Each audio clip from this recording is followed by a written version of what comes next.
Right, welcome back to the party, everybody. This is Morty, and I am your host, Fletch, aka the Indian Jesus, here to resurrect the second coming of common sense. Everybody hit that like and subscribe. You know I would do it for you, and let's party. Welcome. We got our boy King Nirvana in the building. Welcome.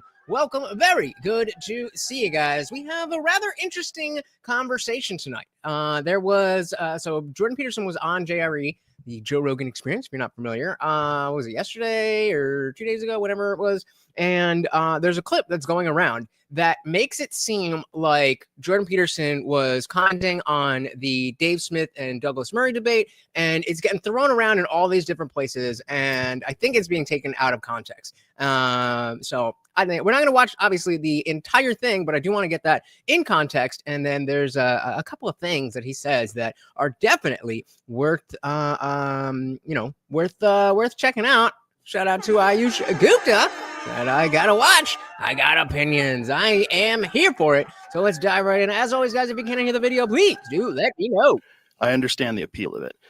If I was 15 and Twitter was around, I would be tweeting at every fucking celebrity saying, you're a loser, jump in front of a bus. I would say things just to try to get a reaction out of them. I think a lot of kids do. I think a lot of people don't feel like they have a voice, and one way to be heard is to be insulting, and one way to heard is to be negative. If you look at the majority of discourse on social media, shout out to Indy Films. No opinions here. That's the way we like it. Let me just fill your mind with what I want you to think. In regards to hot button issues, it's disrespectful. It's contentious. It's shitty and insulting. And I've decided, like, over time in my life to not do that. I don't want to do that. I'm not interested. I'm not interested in that. I'm not interested in that kind of conflict. Like, I see real conflict all the time as an MMA commentator. You know, I see the most violent legal conflict other than war all the time. That's conflict. That's like real conflict and resolution and, you know, purposeful, agreed upon conflict. Yeah, I can imagine if that's what you're into, you probably don't see much weight in words on a screen. Shout out to TV Viewerski. So JBP's acting like he is wealthy. I think he is wealthy, is he not? I think he's been wealthy. No?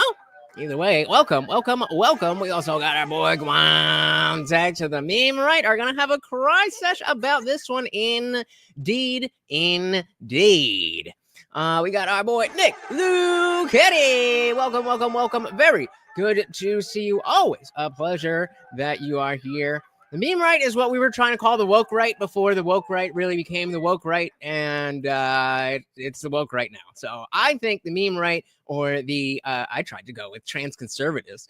I think that would be better, but woke is woke, left or right, and that's exactly what they're getting into. Welcome to the party, everybody. Like regular, like back and forth insult. Wouldn't it be better to figure out what you agree and disagree on and why and talk? Like, why can't we all figure out how to do that? That should be a discipline you learn at an early age. Most of the issues that people have, if the person comes at you insulting and aggressive, either that person is ignorant or they're playing a game.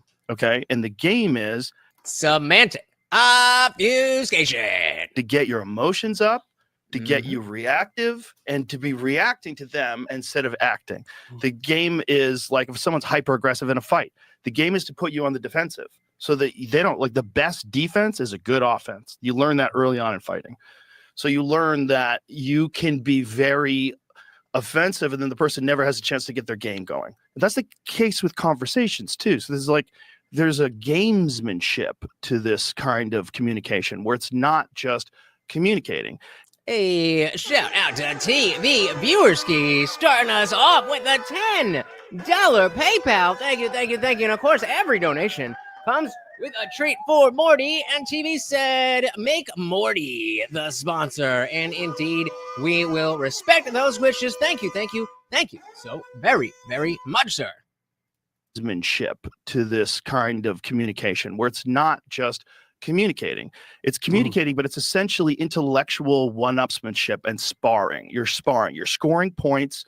You're trying to dunk on each other. and I get that. It's a game to them. I've done that before. I've engaged in it. It's never satisfying. It always feels gross.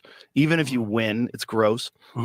Like I said this before, like even like publicly things that I felt like I had to do, like the Carlos Mencia conflict that I had way back in 2007, where I accused him of stealing material and it became this viral video. And then a bunch of other comedians jumped in and we all agreed there was a real problem. It was a real problem because he was very famous and he was being protected by these agencies who were profiting off of him being famous. They didn't want that train to stop. I still, to this day, wonder if I would ever do that again, because the negativity that came my way from people that were fans of his was it's so overwhelming. If you're paying attention to it, it's like, what did I open up? Like, ugh, even though I knew it was necessary, like what? And that is also why people are negative, because they want to stop you from engaging in conflict that's going to hurt them, you know, so they try to hurt you as much as possible. So you're like hesitant to do it. I don't want to wade into those waters. Ugh, it's dangerous, filled with sharks.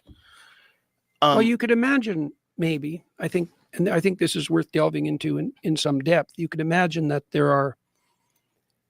there's various ways of attaining status, renown, reputation. Status isn't exactly the right word because reputation is better. I'm sure once he gets kicking, we'll have to slow him down again, but he starts out very slow. Because you can have a reputation that you deserve, right? And so people do work for reputation, and all things considered, that's a good thing. Earned sounds wealthy to me. Reputation. Earned reputation. Yeah. Earned reputation. Earned valid truly reputation. Unique. Whether Jordan, that guy, that's a unique human being, and that's a real reputation. Right. Yeah, right. kind. Okay. That's so, what people want. Right. Right. And it's also, there isn't anything more valuable that you can have than that. Not even close. This is why, by the way, this is very cool. It's a bit of an aside, but it's worth bringing up. In the Gospels, Christ tells people to store up treasure in heaven where it doesn't rust, where the thieves can't steal it. That's reputational treasure, right? So so the idea is that if you conduct yourself impeccably, you'll develop a storehouse of reputation that will withstand all catastrophe. There's no place you can put your wealth that's more effective than that. It's the least violatable place, and that's right. It's right. Right. And so, but the problem is, and this is a really tricky problem, and you're touching on it, is that the reputation game can be gamed.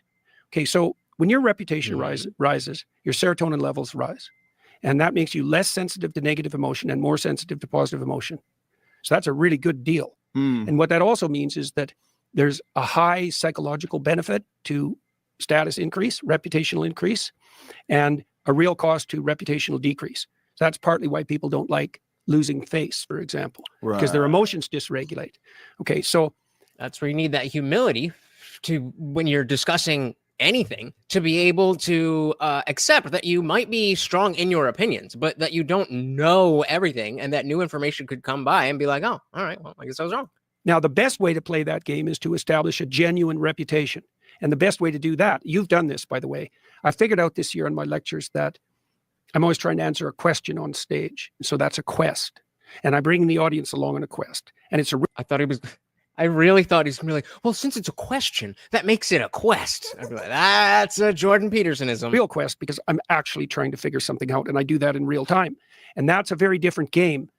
That's a very different conversational game than the status battle game. Yeah. Right? Because I could come on here, I don't know if it would work, but I could come on here and I could try to show that I was smarter than Joe Rogan. You know, kind of like Douglas Murray did to Dave. And Joe, for that matter. Now, I've watched you, and that's a very difficult thing to pull off. But hypothetically, that could be my aim, and I could play gotcha questions, and I could lead you into places. The problem is that wouldn't work because I'm willing to accept that you're smarter than me. Humility. First of all, I talk to a lot of people that are smarter than me, and I like it. It's enjoyable. I don't ever feel uncomfortable talking to people that are smarter than me. Yeah. I want to know some things that they can tell me on certain things. I want to educate myself. I want to see how their mind works. I want to be blown away. I don't want to compete with them intellectually. There's times in my life where I would have fallen into that trap. Yeah. I think that's what's made. Well, I think that's also what's made you popular and a force for good, is that you are on a quest, and that quest, the consequence of that quest, if undertaken properly, is reputational enhancement. Something said a good question right now for all conservatives is, will we do what the left didn't and actually disown the crazies on our side? That is definitely a good question. And I hope that by pointing out that this is a different faction of the people who are voting the same way that you are, that yes, we can actually be like, okay, that's them. We happen to want the same president, but that's about it. You said be on the lookout for cognitive dissonance. Oh, yeah. Oh, yeah. Joe is Fight Club to Jordan's academia. Fair. The consequence of that quest, if undertaken properly, is reputational enhancement. And people who can't or won't do that, they default to power games. And the part of it, and that's the default to power. Right. But again, power game, meaning, no, I'm right, because if you said that, then you're racist, and I don't have to engage with your points. I'm just right because I'm better. That's what he's talking about. Shout out to Abe Dinkins. Welcome to the party. Saw you with the hat on Raging Tomato last night. Looking good. Welcome. Default to power games. And the part of it, and that's the default to power. Right. But it's worsened with social media. Absolutely. Because if you meet someone and they're playing a power game with you, you can just decide not to have anything to do with them anymore, or you can put a stop to it if you need to. But on social media, you can't, because they're distant. Guys, we got a few more likes in the building, please. Thank you. From you. And they're often also anonymous. And so they can play power games to enhance their reputational status falsely with no consequences. And the social media is rife with that. And it's really a problem. Like, I think that virtualization has enabled the psychopaths. Without a doubt. Yeah, well, without a doubt. That's a terrible thing, because the psychopathic types, they're always the death of everything. Like, I'm seeing this come up on the right now. So imagine this. I've been working. Now, I don't love the way that he's throwing around the word psychopathic, especially as a clinical physician. That is a little bit hyperbolic, a little bit propaganda-y, and just unprofessional. But I mean, what we're talking about in general does have this this air of psychopathy, but it's not becoming a psychopath. That's not the same thing. Hey, shout out to Jesse on fire. Welcome to the party. Said, what's up? Jordan Peterson broke my tiny heart with this appearance. And of course, a treat for Morty. Thank you so very, very much. And welcome to the party. Yeah, I mean, did you watch the whole thing though? Because I saw a lot of people that clipped out one part that I think is right about to come up and extrapolated it to a bunch of other stuff. And I don't necessarily think that's what he meant. And so we'll get, I'm getting a little bit ahead of myself, but it wasn't, from at least the way I interpreted it, it was only half really bad and half, okay, I see where you're coming from. But we'll see. Welcome.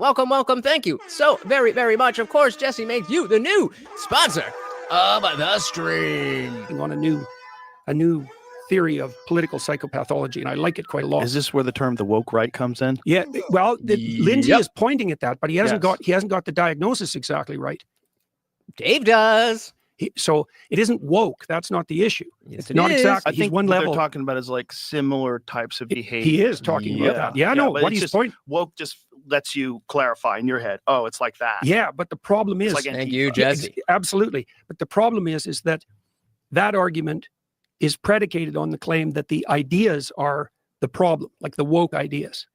Nope, it's the mentality. For example, on the right or the left, but that's not the problem. The problem is that 4 to 5% of the population, something like that, is cluster B, that's the DSM-5 terms, histrionic, narcissistic, antisocial, psychopathic, or they have dark tetrad traits, they're Machiavellian, they're sadistic. That's about 4%. And it has nothing to do with what political positions you have. It's the way that you're thinking. Jesse said, I love Jordan, but I think it was clear he was trying to back up Douglas for an obvious reason.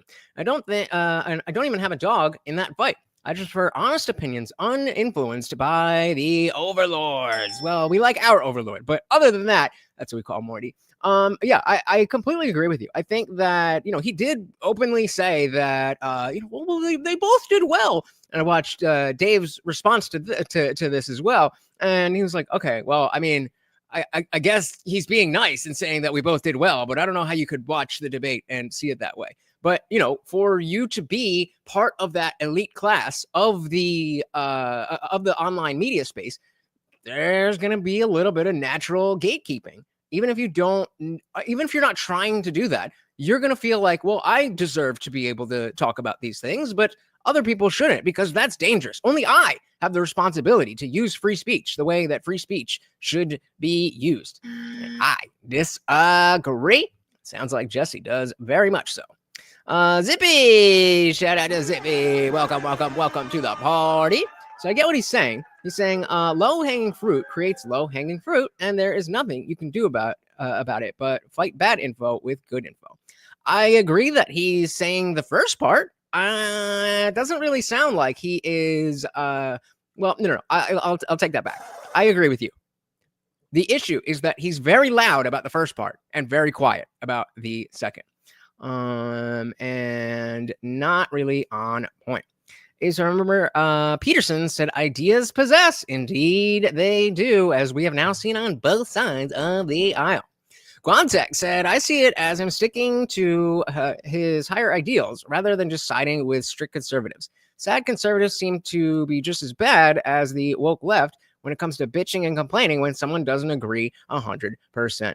And I mean, yeah, I feel like that's what we're identifying here is this bitching and complaining because people don't agree. And they have dark tetrad traits. They're Machiavellian. They're sadistic. That's about 4%. Okay, so the question is, how do these people maneuver?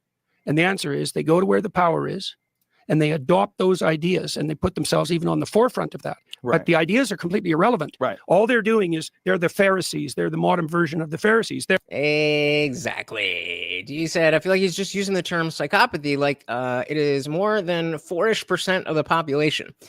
Throwing it around way too much. Now, an average person, like maybe you don't necessarily know that psychopathy and being a psychopath is a specific list of things, but he definitely does. Justin Flyers said, have you been there? Is the dumbest argument in history. Has any living person been on a battlefield in World War I? Does that mean no one can discuss battlefield tactics from that war ever again?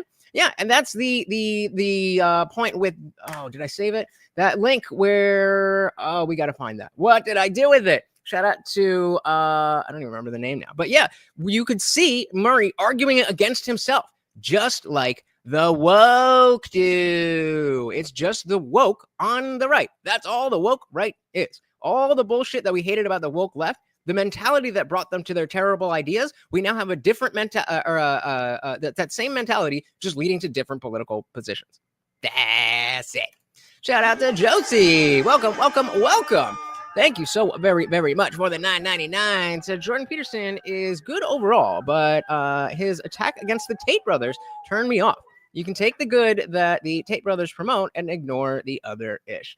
I don't know if I fully agree with that. I definitely don't think that I mean, I think that, you know, when it comes to the Tate brothers, there's definitely been too much bullshit around what actually happened, but they are criminals. So, and they're not nice, not really good dudes. Does that mean they shouldn't be able to talk or be able to, you know, live like a normal citizen? Absolutely not.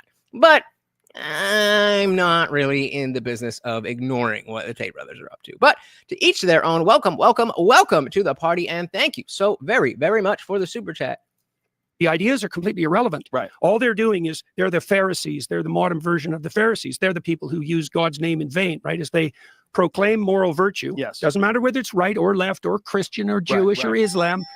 Have I not been saying this for the last 6 months?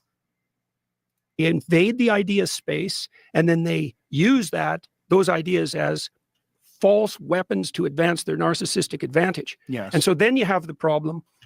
And the right's going to face this more and more, particularly because the left had to face it when they were in powers. Yes. How do you identify the psychopathic parasites, 4% of the population, who are clothed in your clothing? There you go. TV called out the 4%. And waving your flags, right, but who are only in it for narcissistic benefit. You know, I will tell you, Jordan Peterson and Joe Rogan and everyone else out there, you stop trying to tamp down speech and get rid of bad speech with better speech. That's it. Oh my goodness. Zippy. Thank you, thank you, thank you. Don't forget about our Swole Stream Go, including TV Viewerski. That's 3 out of 10. 3 out of 10. And Morty gets his peanut butter. It's been a minute. It's been a minute. Thank you, thank you, thank you so very, very much. The people. What did Zippy say before that? The problem is society wants to force things on people, which gives more power to the people who push bad info. Yup.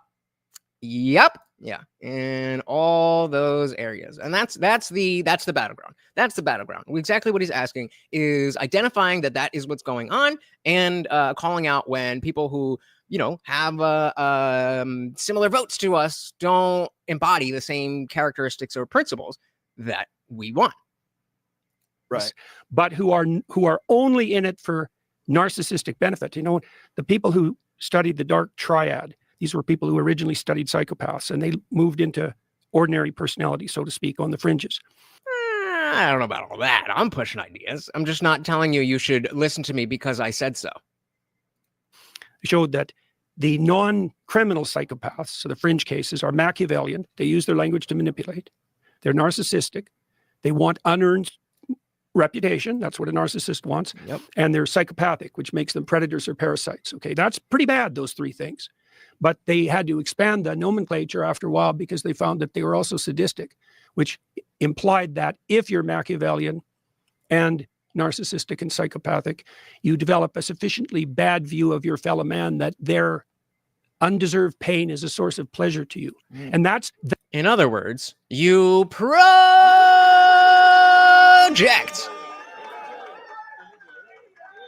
It's a half projection there, but he's just talking about you get angry at yourself, or you get angry at things you don't understand, and you project that onto other people, and that's the sheer anger that we see in the woke people. They're just always fucking angry, and that is exactly why. I told you he had money. I told you he had money, bro. I don't know where that came from, but he's definitely got that that drip, right? Shout out to Ty Cobb. Welcome. Always a pleasure to see you. Welcome to the fellow man that their undeserved pain is a source of pleasure to you. And that's what's being enabled online. Yes. See, because we've evolved real specific mechanisms to keep such things under control in I told you to speed up. Face-to-face interaction. Lack of anonymity, for example, within a community. Psychopaths in the real world, they wander. They have to move from place to place because people can figure out who they are, and they're held responsible. They're Well, they did before online stuff. Particularly held responsible by men. But online, they escape from that. They escape from that protective. Money. They escape from that system of constraints, and they have free reign, and they can find other people like them very rapidly, and they can gang together. Yeah. And so this is like, I can really see this starting to happen on the right. Like, I've been tracking psychopathic behavior on the right for probably 4 years, something like that, especially on the anti-Semitic side, because that's really where it reared its head first. And why is that? There's nothing more annoying than a successful minority. Right. Now, that's part of it. I'm going to... See, I don't... okay, fine. He said that's part of it. There's definitely the influence of Israel. That is a huge reason. But there's some people who can't separate a country and a race or a group of people from well, you know what I mean, a country from a race or group of people. And so you get anti-Semitism. Annoying than a successful minority. Right. Now, that's part of it. And I'm going to... What do we always say? What do we always say? Attack ideas, not people. Get myself in trouble right away, too. Yeah, for sure. Well, this is a real subject. Well, so it's a real terrible subject. It's interesting because if you don't criticize it enough, you're compromised. If you criticize, it's like when it comes to anti-Semitism, like it's one of those things where you can't separate. It's a religion, and it's also a race, and it's also a government. That's where things get weird. Right. I thought he was going to say squirrely. That's such a Joe Rogan moment. That's where things get squirrely. Don't forget about our running poll, guys. Is Jordan Peterson still trustworthy? Answers yes, not anymore. He's changed, but still yes, or he never was to begin with. Ty said, Jordy taught me ever so much, I'll never forsake him. Clean your room. Bingo. Is that businesses or businesses? Either way, agreed. So he said Israel's the dog of the deep state, not the master of the deep state. Very, very fair. Yeah. And there's absolutely reasons to be downright angry with Israel, the Israeli government, and just all the shit that's going on over there. That's not the same thing as the Jews. It's talk about low-hanging fruit. That's where the low-hanging fruit comes from. But instead of demanding that there is no low-hanging fruit, that only the experts are allowed to speak, that you just be better than the low-hanging fruit. When you're crying about low-hanging fruit, it means you're too stupid to be able to be higher-hanging fruit. I was actually thinking about going back and, maybe like, since we haven't been, I want to get back into the Philosophy Friday things, maybe use Fridays to go through old Peterson lectures. Let me know what you think. Maybe. They wander from YouTube to Rumble, indeed. But we got to rumble up. But, I need these numbers up here. Again, guys, those likes really do help. And it's also a race, and it's also a government. Mm-hmm. That's where things get weird. Right. And then there's also the concept of intelligence agencies and compromise that also gets attached to it, the manipulation of world markets and money. And there's a lot to unpack. Mm-hmm. And then there's regular Jewish people have nothing to do with that. Well, the Jews, too, they're very successful. Yeah. And so what you would expect from a purely statistical point of view is you'd expect them to be overrepresented at the extremes. They're also a walled garden, right? Meaning it's... So we'll go back on that. To be saying, frankly, when your neighbors are slave-owning warlords, they're going to drag you down to their level. Are we talking about like geopolitically, where we're talking about Israel as a country? Or are we talking about on an individual level that if somebody that lives next door to you has slaves, that you're automatically going to want to own slaves? Because I can damn near promise you, while I never have had a neighbor that was a slave-owning warlord, I don't think them living next to me would change my principles on that. But that's just me. I said, the Petersons are weird. Okay, definitely true. Their benefits outweigh their Canadianism. Love it. And by and large, agree. It's very difficult to join. Oh, yeah. What are you saying about this? They're also a walled garden, right? A walled garden. Meaning it's very difficult to join. They don't proselytize. They don't. Who was asking me about why I don't talk about, in terms of religion, about the Jews? I'll talk more about Christianity and Islam. They specifically don't proselytize. They don't want you to join. They don't want me to be part of their religion as much as I don't want to be part of their religion. So there's nothing to say. When y'all follow suit, then I'll shut the fuck up. It's very difficult to join. They don't proselytize. They don't try to get you to join. Right. And they're all very tightly knit. They call themselves the clan. They're all like locked in, the Jewish clan. Not.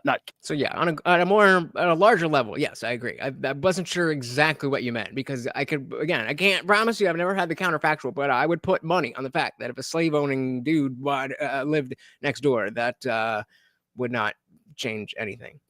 My mind is the same thing. Same thing as what? Did I miss something? We'll talk about Willis.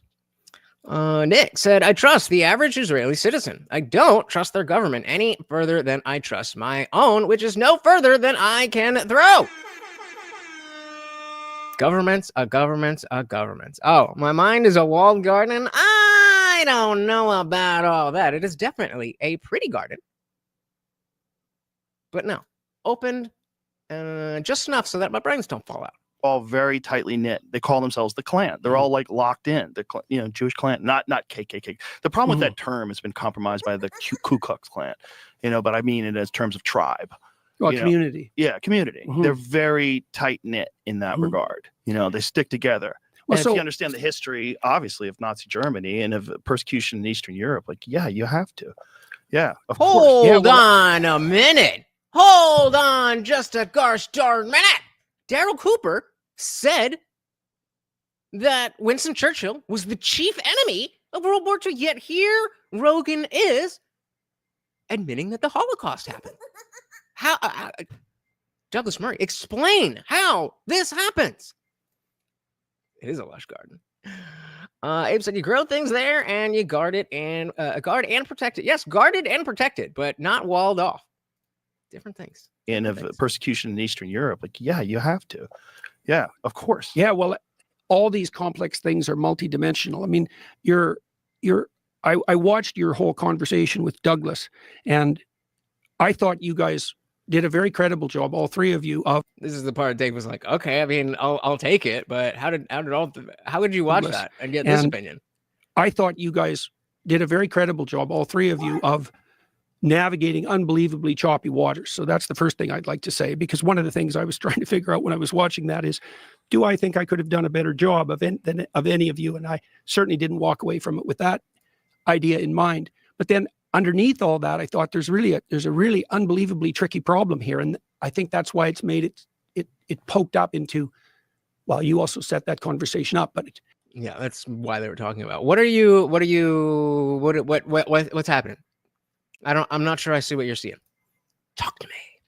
You said ain't nothing wrong with guarding and protecting your community. Bingo. Indeed. Maybe something we should be a little bit happier to do as, America. Oh, goodness. Zippy again.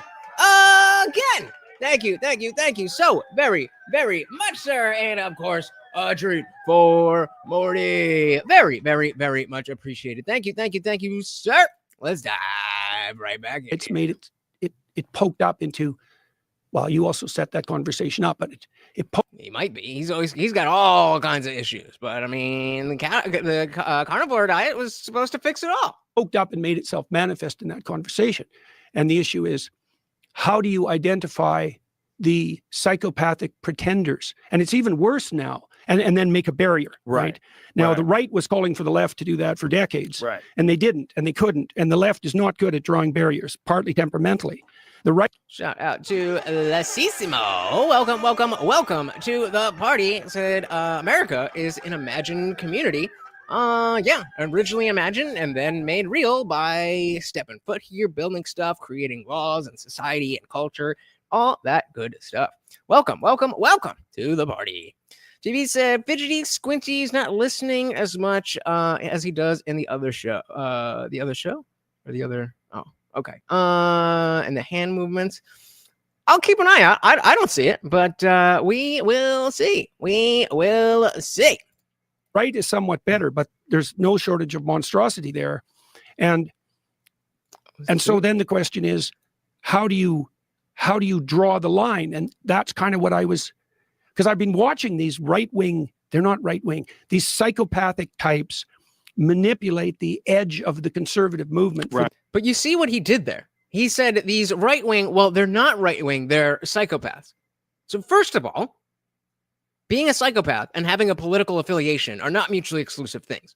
So that's already a dumb statement. Secondly, the reason, I'm speculating, but I think the reason that he wanted to make that correction is because he doesn't want to alienate the people that he's actually talking about, because they are on the right wing. That doesn't mean that they have good ideas just because you also may be on the right wing. They're woke. And if you're not, then you're good. Shout out to Mike Matthews. Welcome. Said JVP seems to have been declining over time. I'm not sure he's handled all the pressure well over the years. I agree with you. I agree. I think the pressure, that definitely led to the drug stuff, and that I can tell you that takes a lot out of somebody. So thank you very, very much. Oh, where am I? I'm getting ahead of myself. You are absolutely correct. Welcome to the party. Then we got TV Viewerski. Thank you so very, very much. You have a good one. These psychopathic types manipulate the edge of the conservative movement for their own gain. And a lot of that's cloaked in anti-Semitic guys. There's plenty of anti-Semitism on the left too, by the way. So it's not unique to the right. Well, particularly now. Yes, particularly now. And so, you've let your curiosity guide you, your curiosity and your desire for knowledge, this quest, you've let that guide you as a podcaster. And by the way, I'm trying to work through exactly the same sort of thing. How do you know, given your radical increase in stature over the last 10 years, how do you know when your curiosity and even your skepticism about the fact that things aren't the way that people say they are, because that's certainly been demonstrated in the last 10 years, how should anyone decide what guardrails to put up? Like, what do you look? The law. That's the guardrail. Don't say illegal shit. Other than that, whatever you're fucking comfortable with. If you are comfortable having some Nazi lover on your show, then hey, I never really talked to a Nazi lover. I'd be very interested to see what that conversation would be like. Why? Joe Rogan has done a fantastic job of creating exactly what he wanted to create. Spotify put $100 million on it and then gave it back to YouTube as well. So what guardrails do we need? I don't understand. This is the part where, and he's asking, and he's not making the declaration like Douglas Murray was, but it's like, where did this come from? Where did this come from? Free speech. Mike said, I took it that he meant power attracts the psychopathic. Not that Trump supporters are psycho per se. Yeah, I think I think you're correct, but the idea that I'm trying to focus on is that this we're not talking about the left wing. We are talking about people who are in the same camp as far as where we vote. Whereas culturally, previously we would be culturally left or right. You might be this or that. He's specifically focusing, and I'm specifically focusing on the issues and the conflicts that are going on the right wing. And so he's trying to say it's not right wing, but it's on the right wing. But yeah, I agree with you. Di said, listen, you bozos, if you've never been prescribed benzodiazepine medicine because you were out on a ledge and suffered an aftermath, don't come here. What if I've been prescribed benzodiazepine medicine for other reasons? Does that count? So you said there's like 2 illegal shit. Inciting riot. Yeah, as long that those are the guardrails. That's it. As long as you're not doing that, you're A-okay. How should anyone decide what guardrails to put up? Like, what do you look for? Do you have a Sure, but I mean, if we are talking about this in a political context, then everything is going to be on that spectrum. So it's certainly not left wing. It's certainly not centrist. It's people on the right wing. That's what we're talking about. What guardrails to put up? Like, what do you look for? Do you have a conceptual system worked out for that? Like, good, fuck cats. What do you mean? In what way? Well, yeah, he's like, I don't know what the fuck you're talking about, because I made my millions just talking about what I want to talk about, and people seem to like it. How do I look for in terms of people to talk to? Yeah, because you have this insanely immense platform, and you're inviting people onto it, and and so because you're successful, you now have more responsibility in the words that you use when nobody ever elected you to a position of power. Nope. Said to Douglas, and I know this to be true, that you're not really thinking about the outcome exactly. You're thinking about, this is an interesting person to talk to, and I'd like to go on that quest. But then you have the additional conundrum. We're trying to work this out in the Daily Wire side of things too. Oh, I bet you are. But yeah, exactly. Bad people in every bunch. And the bunch that we're talking about right now is people who would have voted for Trump, or at least wouldn't vote for Kamala. Not to say you can't put all of that in a title. You know what I mean? But that's exactly the same situation. It's like, once you gain in reach and or Devon authority, then yes. How do you know that? How do you take great care that the people you're talking to aren't, what would you say, eliciting things that I don't want people to hear, or feeding a subculture? Yeah, that's right. That hasn't got the proper aims. You don't. That's not his job. Like, I guess the legacy media probably worked that out by having people, mediators, right? And guests. And that was also back when we could. Hey, thank you, sir. Dilly to you. Rely on the structures of authority in some sense to filter. And now we're in this helter-skelter world where everything is the legacy media is the worst at that now. Yeah, I know. They're the worst. I know, which is fascinating. It really is. It's really fascinating when it's almost like the reason we don't trust the experts. You lose faith in a New York Times piece. It's like you go like, well, this is bullshit. Yeah, I know this. I know what they're doing. I know they're just trying. This is editorial bullshit, and that didn't used to be the case. I don't think. No, it didn't.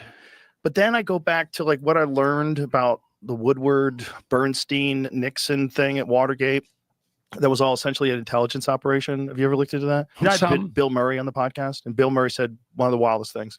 He read the first 5 pages of Bob Woodward's biography on John Belushi, Wired. Mm-hmm. He read the first 5 pages. He's like, bullshit. He goes, oh my God, they framed Nixon. Oh, really? Oh, wow. Isn't that crazy? Yeah. No He's kidding. like, you never know what will be the red pill. What they wrote about my friend was so not true. It was so wildly off. He said John Belushi was a lightweight. John Belushi would have a couple of drinks and he'd be fucked up. He wasn't like a big partier. That time he did that speedball is probably the only time he ever did it in his life. Come on, who hasn't done a couple dozen speedballs in their life? Wish I was joking. But Woodward had him painted as this maniacal, off the rails, just drug out monster. And he knew that to not be true. He was very close to Belushi for a long time. And so he was like, oh my God, they framed Nixon. And that's really why even stuff, fundamental stuff like evolution and the Big Bang, I'm like, okay, maybe I really do need to go back and read exactly what this says. Because, I mean, I believe in those things, but mainly because of people that I trusted have told me that. And I studied it when I was in school, and it made sense, but I studied a lot of other shit that made sense at the time, but was completely false. And shout out to Indie Film. We had a pretty good conversation about like the origins of the universe and what is dark matter, dark energy, and that stuff. Definitely, I should have done this before. Come and join the Discord server. Of course, it is free to join. If you guys are enjoying the show, the party rages on 24/7 over in our Discord. The link is pinned to the top of the chat and is absolutely free to join 24/7. We are in there hanging out, having a great time. And guys, it is absolutely free. However, if you are a member of this channel here on YouTube, you can scroll right below that video and hit that join button. Starts at $2.99. There's a few different tiers, but $2.99 will get you in. It gets you members only live streams here on YouTube, all that other good stuff. But it opens up the full Discord server. So we've got the free chat that is open to anyone. Anybody can join and talk. But as you can see, that is just one of our channels. There's a bunch of different channels here, including our disciple chat for members only, our word of the day watch party, where we're talking about all this stuff. And of course, we have the voice channel here, where we are hanging out at this moment. Shout out to everybody in the Discord server. Say hello and tell them to come and join. Hello, come and join. There you go, guys. Simple as that. See you there. See you there. Unfortunately, StreamYard is still not good with uploading videos, but we will do it the janky way. Either way, come on through. Shout out to Arrow. Thank you so very, very much. No question, no comment, just pure love of the puppy. Oh, you saw that? He almost dropped it. You gotta be careful. You're getting old. Thank you so very, very much, and welcome to the party. Nicholas said, being a lifelong Republican, I've always been well aware of the problems on the right. The number one issue is religious dogma. Yep.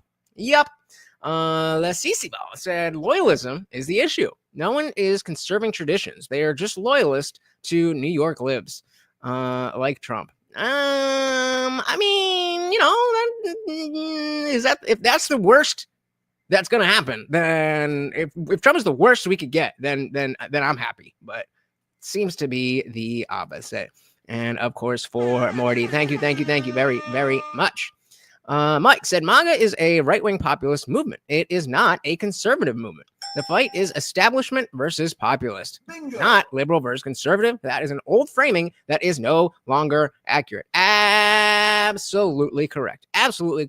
And that's why you see so many people from like the Walk Away campaign and a lot of people who used to be never Trumpers, a lot of people who have voted for Bernie or Hillary are now MAGA, because it is not about conservatism or republicanism. It is about populism versus the establishment. Exactly. The debate topics? What are we talking about?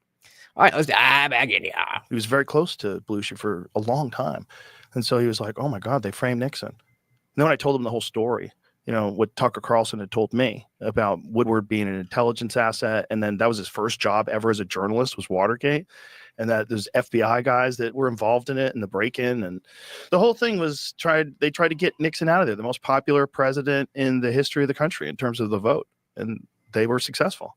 They got him out of there. And it's probably likely because Nixon was very concerned with who killed Kennedy, and he wanted to find out, and he wanted to get that information out. And apparently he had been talking about it. I know who did it. And he was, he didn't want it happening to him, obviously. And he knew it could. If you're a president, a couple of guys ago, just one of the most popular presidents, at least posthumously popular presidents. I know he's very polarizing while he was in office, but was shot in the head in the middle of Dallas. And you think that the government might have had something to do with it. Like, wait a minute. The government having something to do with JFK? I don't know about that. Shout out to Bambi. Welcome. Very good to see you. That could fuck with your head, obviously. Yeah, well, there's many things like that. I mean, you saw the government website that came up 2 days ago about COVID. Yes. Okay. Wild yeah, to see that. I did not see this. What are we talking about? That's for sure. What are you supposed to do with that? All the things that would have gotten you fired if you were a professor and you said them 4 years ago, you would have 100% got fired for espousing any of these ideas that turned. Hey, it's Bill Bradley. What did you do? Oh man, you guys just cannot behave. I'm going to read the name there so that I don't confuse myself or anybody who's watching, but welcome to the party. Now, to be true, you would have gotten kicked. Which one's your real name, though? Kicked off of YouTube. You would have gotten, there was a lot going on there, which is I feel so fortunate that right at the height of COVID was also when I had gone over to Spotify. Spotify is a Swedish company. It's different. They're different. They're much more rational, and they're not overwhelmed by this identity politics shit. And they aren't overwhelmed by our weird political binary system of good guy, bad guy, depending on which side you're on. I support the current thing. And they were like, what are you talking about? Like, this is correct. We don't censor our the rappers. Swedes also didn't lock down. Yes, they didn't lock down. Right. They were also like, we don't censor our rappers. Based. Like, we don't tell the rap lyrics. Some of my favorite rap lyrics are horrendous, but it's just like my favorite movies are Tarantino movies. The dialogue is horrendous. It doesn't mean that these are horrendous people that are putting together this. Like, Tarantino's a wonderful guy. He's fun to be around. He's great. I've had dinner with him, brought him to the comedy club. He's great. He's not a bad person, but he is an artist and he's creating this thing. And this thing is going to show you aspects of humanity that you know to be true, but are horrific. That's the same with rap lyrics. It's the same with a lot of things. And the woke people want to just tamp that out and pretend that it doesn't exist, while the rest of us who are not woke are willing to engage with ideas. Even if we don't have the same ideas, we are willing to engage and supersede those ideas with better arguments. Spotify's position was, we're not censoring. That's not what we're in the business of, like, promoting art. Like, we sell art. And we're not interested in censoring art, essentially. There you go. And it turns out, luckily, we were all right. We were all correct, and now the government shows it on their fucking website, which is crazy. Have you seen it, Jamie? Yeah. Pull it up, because it's bananas. Yeah, please do. I'm not well, look at this. Lab yeah, leak. Right. I know. Bruh. By the way. Bruh. We could have gotten nuked, the entire channel, just for saying that. I know that he would bring up the vaccines when he was on his rallies, and people would boo. When he was on the campaign trail, people would boo. And I think he was, like, confused by that. I think he's a little, I don't want to say he's out of touch, but there's too many things for him to be thinking about. Okay, that's fair, because I think it makes sense that he wouldn't fully understand why people were booing the vaccine, because to this day, I will say Operation Warp Speed was a modern medical miracle. Like, the fact that you could get something that didn't actually kill everybody in that short of a time is a feat of science. The problem was the media and the politicians. And so if he's going to see that as, okay, I did the good thing and then everybody messed it up. But a lot of people are just going to lump it all in as the vax.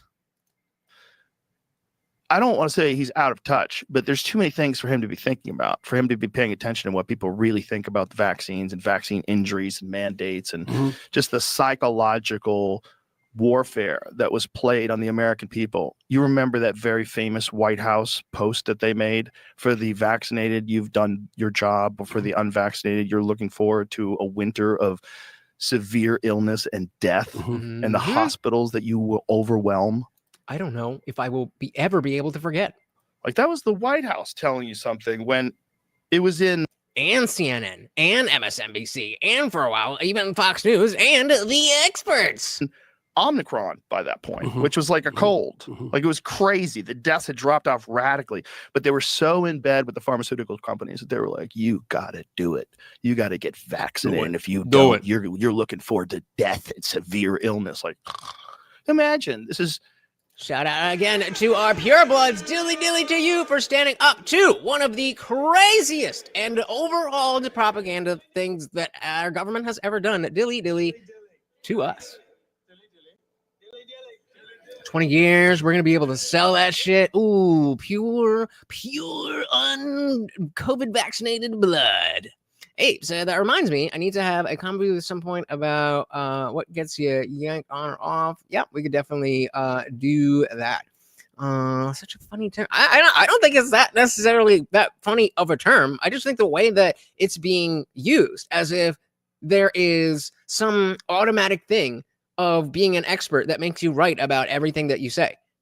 And sometimes it's a matter of, I'm an expert in this thing and I'm wrong about this, but you have to say that I'm right because I'm an expert in that thing. It's like, what? That's not how that works. That's not how that works. Dad got an AFib for his troubles. Why would you refuse root beer? We all love root beer, right? You're not basing this on real statistics. You're not basing this on science. You're just basing this on this control, this fear element that you're trying to impose upon people. So, okay, so that's an interesting point there too, that issue of control and fear. You know, I started this, I was part of a group that started this organization in the UK called the Alliance for Responsible Citizenship. We had our second convention in November, which went very nicely, by the way. So you're doing like a positive counter to the World Economic Forum. Yeah, well, we have some rules. And one rule is you don't use force or fear, right? Use invitation. Okay, well, that's anti-woke. That's all right. So can I tell you a story about Please that? do. No, not on a podcast. Okay, so I've been touring about this new book of mine, right? We Who Wrestle with God. And it's, I've been lecturing about lots of the things I know, but I've been using biblical stories mostly to provide an analytical frame, because that's what stories do. They provide a frame.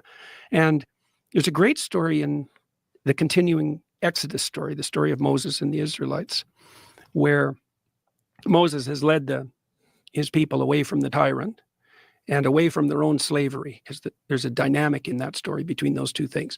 No tyrants without slaves, or you might say no tyrants without willing slaves. And so the Israelites have to get away from the tyrant, but then it's across the Red Sea of chaos and blood and into the desert for 40 years. You don't escape from the tyrant if you're a slave without paying a price, and maybe for 3 generations. It's rough.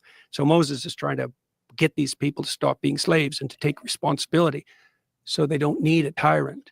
And so he's kind of got there, and they're on the edge of the promised land, right? And so they're almost at the end of their voyage, and right over they run out of water. They're still in the desert. They run out of water, and they get all whiny and bitchy about the fact that they had to go across the desert and that it was way better under the tyrant, and that Moses is nothing but a corrupt patriarch and he's only power mad, and they foment some rebellion. And anyways, it's a pretty ugly situation. And the Israelites go to Moses and they say, look, we're really starving. We're thirsting for water. We're going to die. Do you think you can have a chat with God, see if he'll do something about this? And God tells Moses to go to some rocks in the desert and to ask them to bring water forth. And so he goes with his people to these rocks, and instead of asking, he takes this staff of his. This staff is a really important thing. It's like your staff if you have an organization, same derivation, but it's also the magic wand of Gandalf. It's the flag you plant in new territory. It's the tree of life. It's the living. Get on with it, brother. Jesus Christ, a staff. I get it. I know what a staff is. A serpent, and that's the serpent that eats all the serpents of the Egyptian tyrants magicians. That's the staff. It's his rod of his. Who put a one in the chat if you remember what the beginning of this story was, or the why he's talking about this. Authority, and he, instead of asking the rocks, he hits them twice with the staff. So he forces them, and God tells him that in consequence of that, number one, he's going to die, and number two, he's not going to get to the promised land. Right. So there's this insistence. It's really interesting. Well, it's a crucial insistence, and it's very important in this time, I think, to understand what this means. So Moses is a leader. He's the archetypal leader, and he realizes his responsibility in the encounter with the burning bush, which is water. That's what he's talking about. So we need that whole story to be like water. Not to be confused with a vulgar reference of, I don't know what that means, so I'm not going to say it out loud. Something that attracts his attention, that he takes with great seriousness, and that transforms him. And so then he becomes the leader who stands up against the tyrant and frees the slaves and takes them through chaos into the desert. And his temptation as leader is to use force. So when he's a young man, for example, he kills a Egyptian aristocrat who was tormenting a Hebrew slave, and that's why he has to leave Egypt. He's tempted by power because he's a leader. And then at the end, even though he's done all these things, he's been an upstanding man and gone beyond his call of duty. And he's right at the point where he attains victory, right, to enter the promised land. And he uses force once. When God tells him to use invitation, to use his words, the logos, to use words, to use invitation. And that's enough so that he's dead. So is his brother Aaron. That's his political arm. And he doesn't enter the promised land. And then in the Gospels, of course, Christ forgoes power altogether. The temptation in the desert, one of the three temptations is the temptation for use of power. So one of the things that maybe we could conclude from all this, given the context of what you said, is that you can tell the tyrants, they use fear and compulsion, and they don't use invitation. So one of the rules we put together for ARC was invitation only. Play, we're going to do this playfully. Yeah. And we're not going to use force or fear, ever. You have to use invitation. And so I don't know what you think about that. As a distinguished, imagine it's a distinct. I don't know what I think about that either. I got it when you said, I got the importance of what you were saying when you just said it. When you just said, instead of fear, invitation. I was with you. I am at no greater understanding of that statement now that you've told this story. But whatever. It's the distinguishing characteristic between the wannabe tyrants and the true leaders. The true leaders say, here's an offer. Would you accept this of your own free will? And the tyrants say, the apocalypse is coming and everything, and we are allowed to do everything to forestall it. Right. Including control you and everything that you do. That's the problem. Yeah. Right. And that's how they get people to fall in line. They fall in line through fear. Yeah. Well, fear and force. It's like also. Well, fear's a great motivator depending on what you want to do. No, you have to do this because the apocalypse is looming, which is always in a way true. Always. There's always an apocalypse of one form or another looming. The question is, what do you do about it? The question is, what do you mean by apocalypse? And terrify people and compel them. Anywhere in the world right now. Right, you might be experiencing the apocalypse right now if you live in Gaza. Yeah, you might be experiencing the apocalypse right now if you're in Yemen, if you're a Houthi, right? The end of the world is always coming, right? And for you, for me, for everybody. Yeah, right. So you can always look into the future and conjure up an apocalyptic scenario, and maybe even that in itself isn't a sin, although I think it is. There's another, but if you then turn to fear and compulsion as your means of governance, then you're a tyrant. I don't care what your excuse is. It has to be invitational. That's when it gets scary, when you see governments telling people that they have to fall in line, or these are our horrible consequences for you not agreeing to what we're saying. Yeah. Yeah. And then if you don't do this, you're a part of the problem. Right. You know, like the woke say. Right, exactly. Yeah. Well, and if the apocalypse that's generated in that way is of sufficient magnitude, there's no limit to the amount of power that can be exerted. Right. Because obviously the rationale is there. They have to do it, right? Like this is the rationale to stop Trump, right? You're trying to stop Hitler. Right. Well, oh my God. I didn't read it. We'll see how long it is, but what's his face? Larry David wrote an opinion piece. Oh, these fucking things. Someone find the like the archive link for that or something. I don't know how y'all be doing that. But basically, it is. You can't even get the title there. Well, the title: Larry David, My Dinner with Adolf, to be a thing to make fun of Bill Maher for having dinner with Trump and not talking shit about him because of the fact that there was no shit to talk. How dare you? How dare you have dinner with another adult man and not hate him? I swam with the lobsters. I was all in with JVP when he lost his spadoodles. What are you guys on tonight? No matter what. It's also, I think, First Amendment, use the law, use lawfare. Use whatever. Yeah. Use whatever. This is one of the things that worries me about Canada at the moment. No, I know when we talked a couple of weeks ago, I expressed my concern about what was happening in Canada. Doesn't look good. Well, I read Carney's book, Values. Does it ever I read look good? it twice, and I understood it. And Carney says in that book, well, he says he's an advocate of centralized planning, ESG. He was a huge ESG advocate. He organized many large corporations to go down this central planning governance route because the market wasn't pricing everything properly. And so central planners had to step in and the experts had to step in because the market itself was wrong. Okay, dude. BlackRock and Vanguard, places like that were big parts of that. Don't know if they were directly affected by Carney, but it's the same thing. And they've stepped away from that. And he's a big DEI advocate. And he's also a net zero advocate. And Carney says in his book, this is a good example of this. Is a net zero advocate a climate change thing?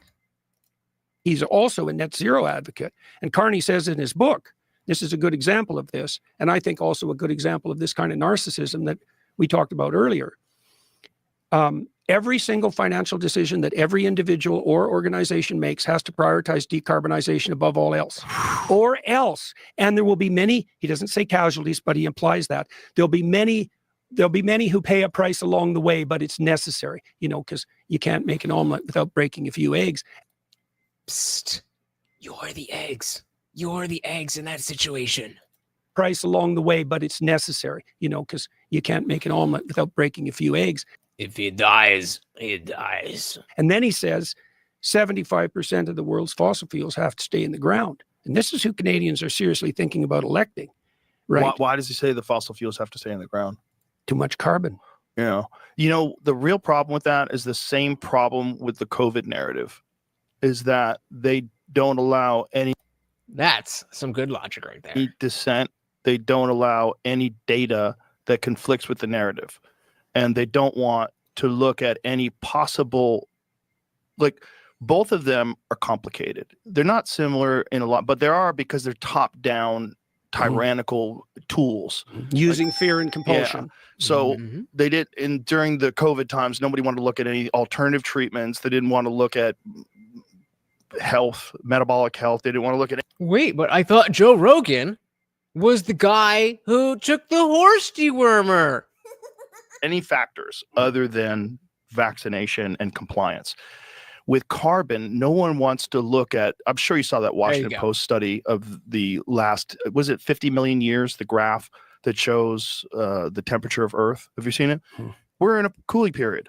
And that was always during the 1970s, Leonard Nimoy, when he had that In Search Of show, one of the things that they covered was that we are at the verge of an ice age and how terrifying an ice age is. Yeah, well, the conclusion you draw about climate and carbon dioxide is entirely dependent on where you put the origin point of your graph. So if you go back 150 years ago, carbon dioxide has increased. If you go back 500 million years ago, which is quite a lot longer, we're in a drought, like a serious carbon dioxide drought. And that's another tool of the woke, is the not just obfuscation of semantics, not just twisting words, but twisting numbers and doing polls where the questions are leading and the poll answers are confusing to try to move it in their direction, because their ideas do not stand on their own. They don't stand on their own, so they have to do all this bullshit. That's why you see with all Jubilee and Modern Day Debate, Uncensored America, all these people that they host, they have a bunch of people on the right. And then when it comes to people on the left to actually debate them, nobody wants the same thing. Dean and Parker, the White Dudes for Harris TikTok dudes, will go and scream him at Charlie Kirk's event. But then when he goes on their TikTok, he gets muted every second because he's losing. It's like, what are we doing?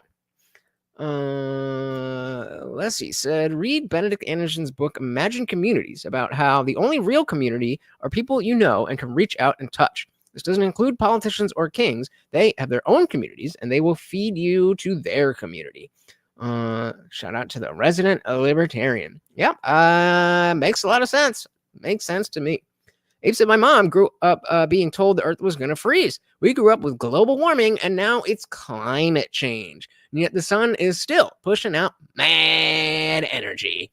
It's almost like it's bullshit. And they've changed. They realized that, oh no, the climate is always going to change. So no matter what the case, if we say climate change, if it's different than it was at any other point, then climate change. We win. Semantic obfuscation. Go to TheIndianJesus.com for your very own mug. Or we got bags. We got shirts and hoodies and all that stuff. You can even get a scarf.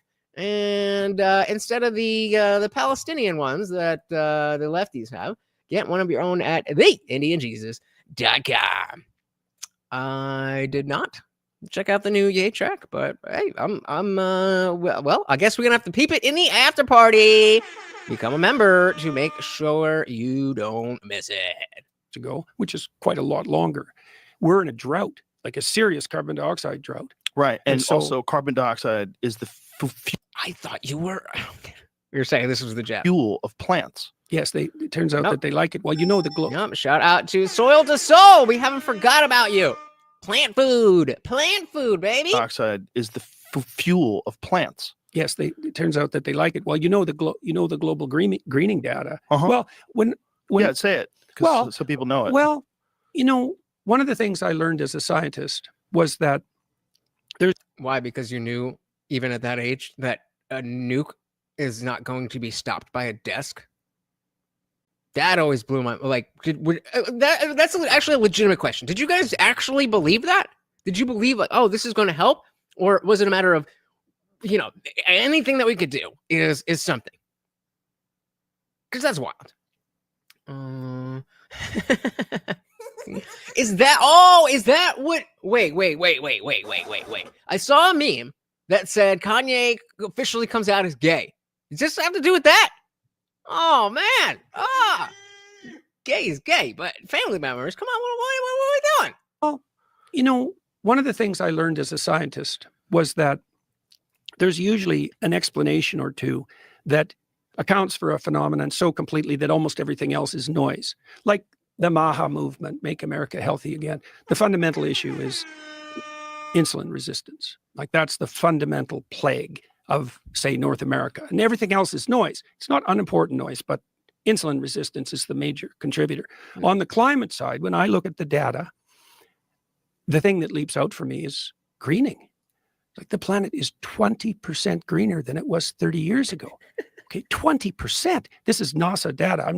This is such a hilarious statement. Inventing. I'm not even saying, like, I haven't heard it. I don't know. I just saw a meme. It's just a funny statement. This. Right. Okay, and then the next, you think, 20%. If 20% of the plants had vanished, you'd be sure we'd heard about that. Yes. Okay, so, and agricultural outputs got up 13%. Now, whether all that additional carbon dioxide is a function of human activity, that's still debatable. It doesn't matter. There is an association between the carbon dioxide rise and the plant propagation. Okay, it's even more particular than that. Smart. I'm going to skip ahead a little bit because he, from what I remember, just talking about some of these numbers that have to do with climate change or lack thereof. Where am I at? 136.25. 136. Trying to store up. I don't remember exactly why I noted this, but I think it's important. So let's figure it out. Treasure in heaven. They're trying to store up the treasure on earth, and that's better than not doing it. See, this is another thing we need to understand, because I've spent a lot of time, for example, trying to figure out why people are attracted to Andrew Tate. And I know why they're attracted to Andrew Tate. Oh, that's what it was. Andrew Tate. Okay. Trying to figure out why people are attracted to Andrew Tate. And I know why they're attracted to Andrew Tate. They'd rather be Andrew Tate than an incel. Bingo. And they're right? It's best to give the devil his due.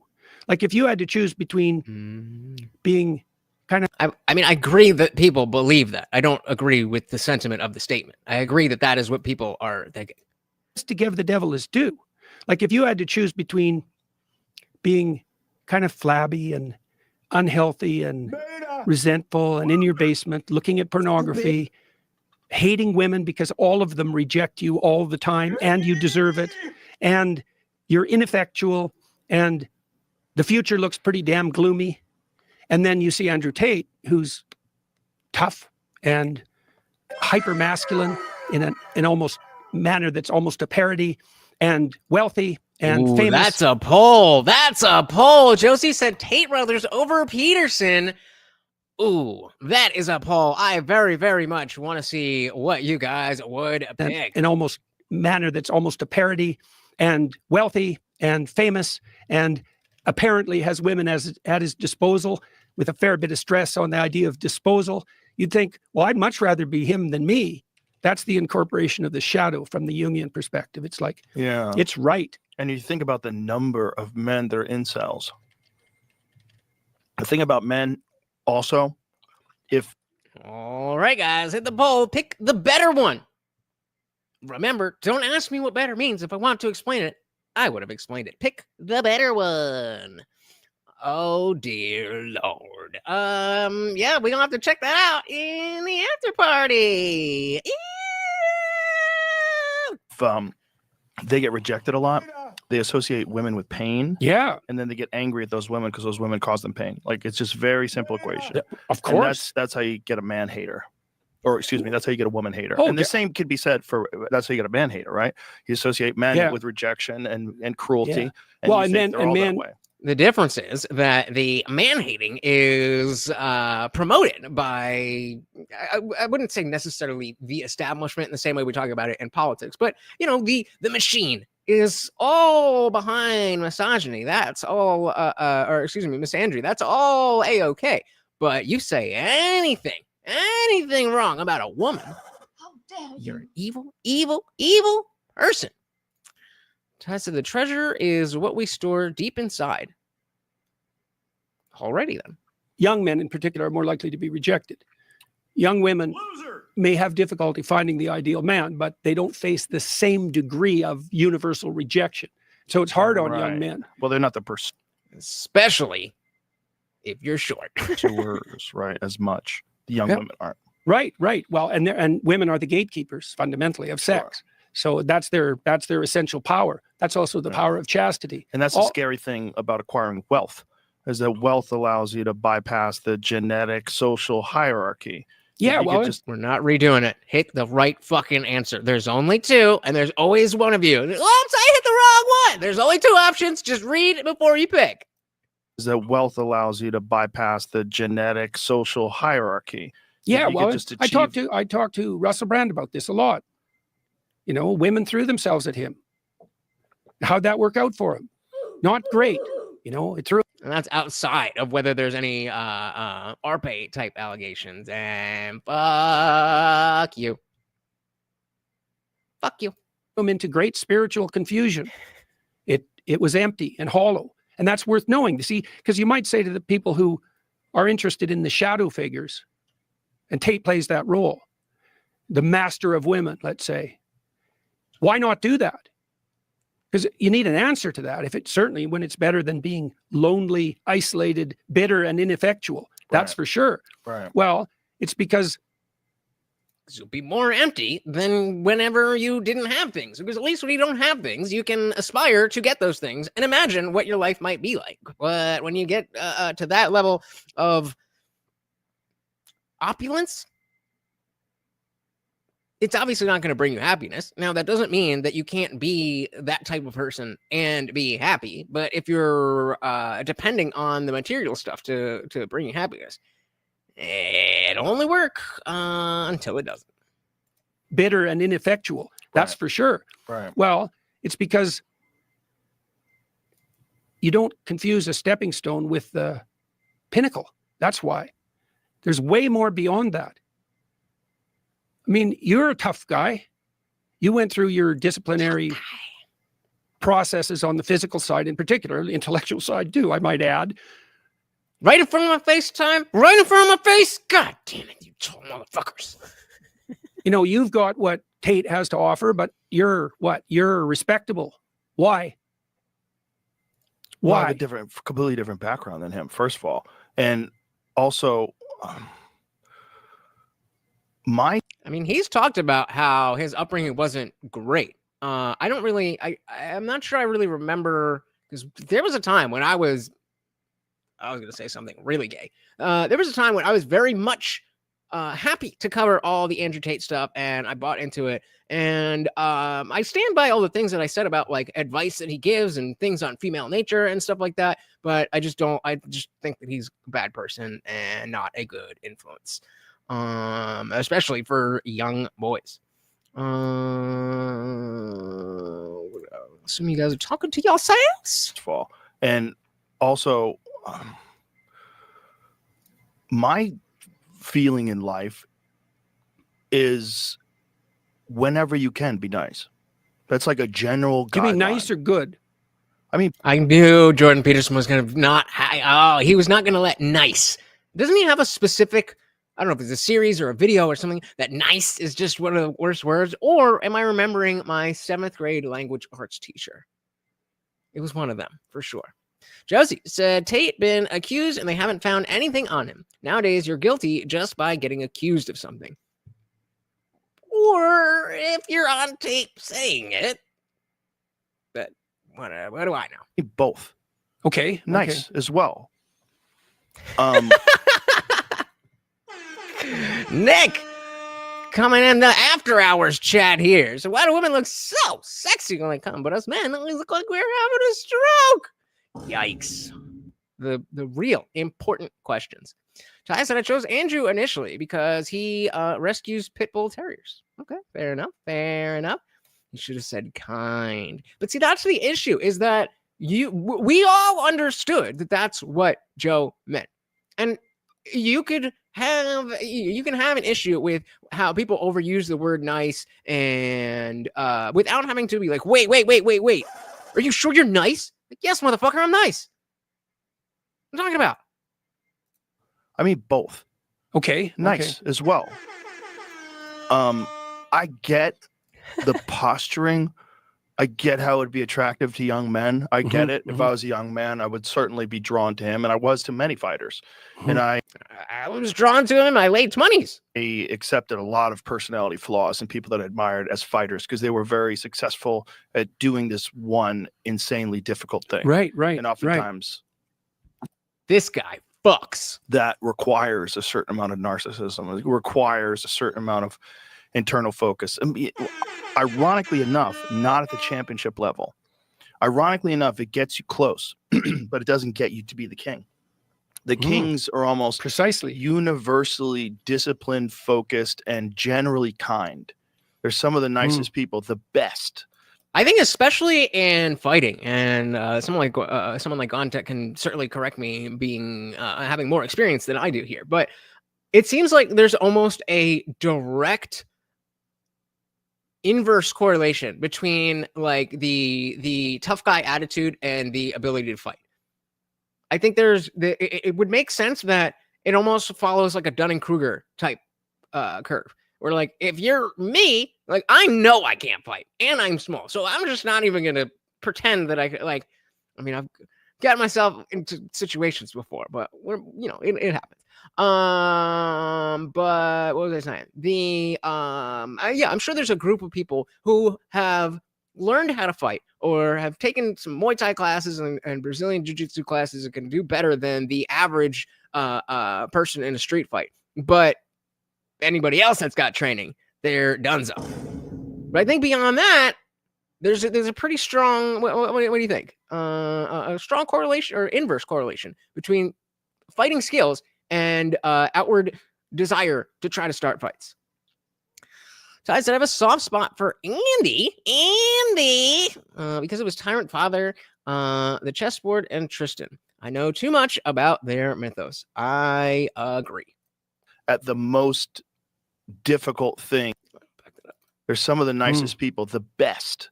At the most difficult thing athletically to do. And the most difficult, you're conquering. Why do you think that is? I think you have to be. Why? Why Miyamoto Musashi we heard you wrote about this in Why do you think that is? I think you have to be. Why? Miyamoto Musashi wrote about this in the Book of Five Rings. You must have balance in everything in life. If you have imbalance, you can get pretty far because you're so specialized. Right. You're so driven. Yep. Kind of like Jordan Peterson. But you will fall prey to the balanced man. Yeah, well, that's exactly my point. You will also recognize characteristics in him that you envy and that you wish you had yourself. Like if you're a narcissist and a sociopath, you are, and you can't really be proud of yourself. You can't. You don't have the benefit of the positive feedback that you get from true kindness to others. You don't have. Well, you also know that you. So let's see if I was right. Going to say you're definitely right. Aren't I always? Confident fighters don't need to show off and be tough. It's usually the lack of pricing, how tough they are, that lack of awareness of how tough they are, that leads them to becoming the best. Actors refuse to be humbled. There you go. What did we first start out with? Humility. Glomtech bringing us full circle. The positive feedback that you get from true kindness to others. You don't have. Well, you also know that your reputation is founded on sand. And one of the way to rationalize that is, well, everyone does that. Right. Everyone's like that. Yeah, but then you don't trust or like anyone. Right. And then you're really alone. That's for sure. You're really alone. And then if you do achieve success, it's hollow because you realize like. So, you just outlined there the progression that Carl Jung identified as characteristic of individuation, right? With the second thing that you said. So imagine that you start an incel, right? You're ineffectual and you're rejected as a young man. Nobody tell her. Nobody say anything. Now there are exceptions, but let's just play that out as the unhappy majority. Okay, now you. I mean, that's kind of reason enough right there. Just play that out as the unhappy majority. Okay, now you look for a shadow figure to sharpen you up, to toughen you up, and to make you strive at least along one dimension, right?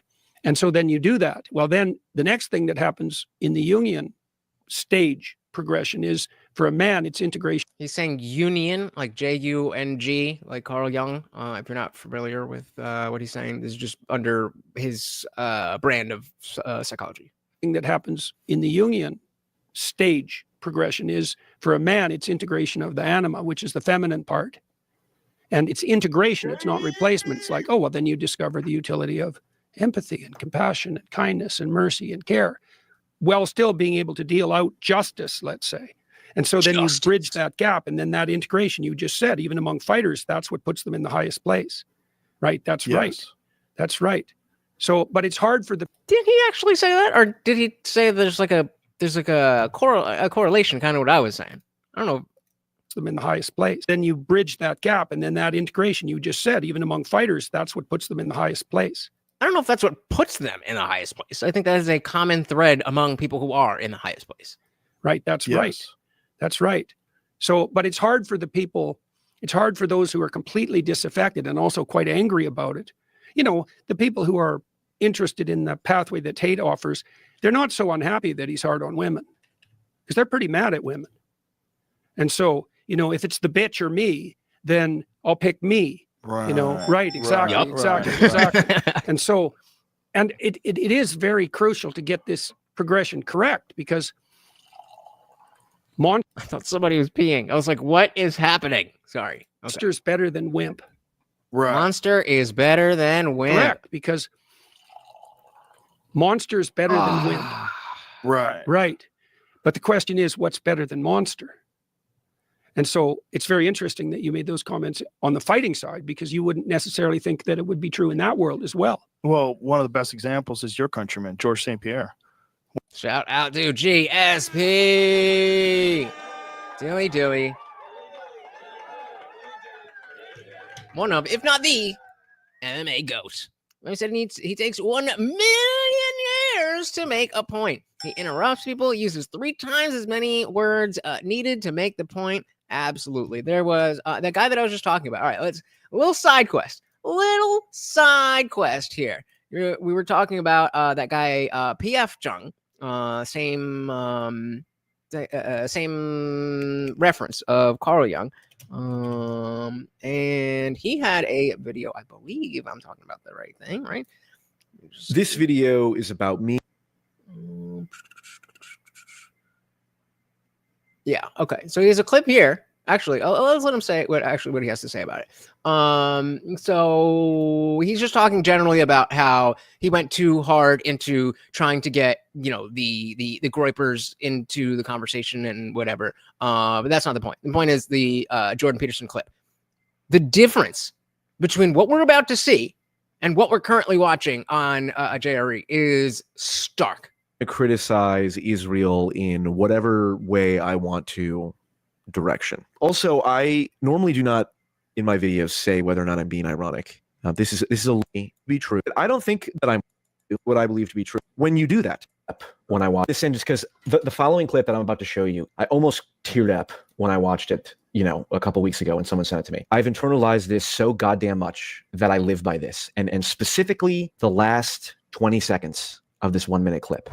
So this is, again, a comparison to the way that he can actually speak like a normal human being and make concise and profound points. And for whatever reason, just doesn't do that anymore. Underestimate the power of truth. There's nothing more powerful. Now, in order to speak what you might regard as the truth, you have to let go of the outcome. You have to think, all right, I'm going to say what I think. Stupid as I am, biased as I am, ignorant as I am, I'm going to state what I think as clearly as I can, and I'm going to live with the consequences no matter what they are. That's an element of faith. The idea is that nothing brings a better world into being than the stated truth. Now, you might have to pay a price for that, but that's fine. You're going to pay a price for every bloody thing you do and everything you don't do. You don't get to choose to not pay a price. You get to choose which poison you're going to take. That's it. So if you're going to stand up for something, stand up for your truth. It'll shape you because people will respond and object and tell you why you're a fool and a biased moron and why you're ignorant. And then if you listen to them, you'll be just that much less like that the next time you say something. And if you do that for 5 years, you'll be so damn tough and articulate and able to communicate and withstand pressure that you won't even recognize yourself. And is anybody confused? Is anybody confused at what he's talking about? Then you'll be a force to contend with. And anyone confused by what he was talking about there? He was concise. He was, profound is a strong word, but solid shit. And now we've got this guy. So, shout out to Bon Zay. Welcome to the party. Very good to see you. Not as good as he was in that last clip, unfortunately, but the people have still voted that he is better than Andrew Tate. So that's something, right? That's something. And that he is still trustworthy. We also got John Castle in the building. Welcome to the party. So Jordan in general is better, but this Israel stuff is ridiculous. It's not anti-Semitic to not like Israel. Agreed. Welcome to the party. Zig said, is that the Zionists? All getting exposed, not by the mainstream media, but by themselves. Yup. We also got Amanda Price in the building. Welcome to the party. Very good to see you. And oh my goodness, look who we've got. Our boy, where's my applause? Funk Master General in the building. Welcome to the party. A treat for Morty, of course, says Miyamoto Musashi. Also ended a guy with an oar because he was provoked or challenged past his breaking point. I bet you missed me. Of course we missed you, brother. Of course. Welcome. Always a pleasure to see you. Indeed, hail to the funk. And, of course, the new co-sponsor of the stream. Thank you. So very, very much a pleasure to see you, sir. Todd said, I don't know why anyone is upset about how depraved humanity is, has been, or ever will be. Because it could be better. That's it. It doesn't need to be like that. So why should it be like that? That's my opinion. Anyway. All right, diving back in. The truth is, I have personal relationships with people. Wrong one. It'd be true in that world as well. Well, one of the best examples is your countryman, George St. Pierre, one of the greatest of all time, one of the nicest guys I've ever met. And if you didn't know that he was one of the greatest fighters of all time, you would never guess it. You would never guess it talking to him. He's curious. I am not impressed with your performance. He's interesting. He's intelligent. He's very well read. He's always interested in different things. He's constantly searching for new information. And as a martial artist, he is still. Bro. Maybe this is a TikTok thing, or maybe it's elsewhere on the internet. I don't know. But if you are on TikTok, then like damn near a half of your feed is the Jubal Show doing phone taps. And one of the characters that he does, obviously purposely to annoy the person on the phone, is after everything just like Jordan Peterson. For new ways, interested in different things. He's constantly searching for new information. And as a martial artist, he is still. Shut up! What are you doing, bro? Shut up! Quantic said, I can definitely agree that JBP has lost his flair to appeal to the everyman recently. The past 2-ish years have been a little too academic, in my opinion, but I still appreciate it. One of my rare criticisms. Well, that's how we know we can trust you, brother. That's how we know we can trust you. Abe said, decadence breeds weakness. Ooh, that's a bar. Let's dilly that. Decadence breeds weakness. Dilly. Balance and moderation. Yeah. I'll take 10. I hope I've been well. Not gonna lie. I'm kind of on a glow up after immense tribulations. Well, I think that earns us a dilly. Goddamn dilly. Dilly to you. Glowing up. Glad to hear it, brother. Glad to hear it. I mean, obviously not that, the tribulations, but the glow.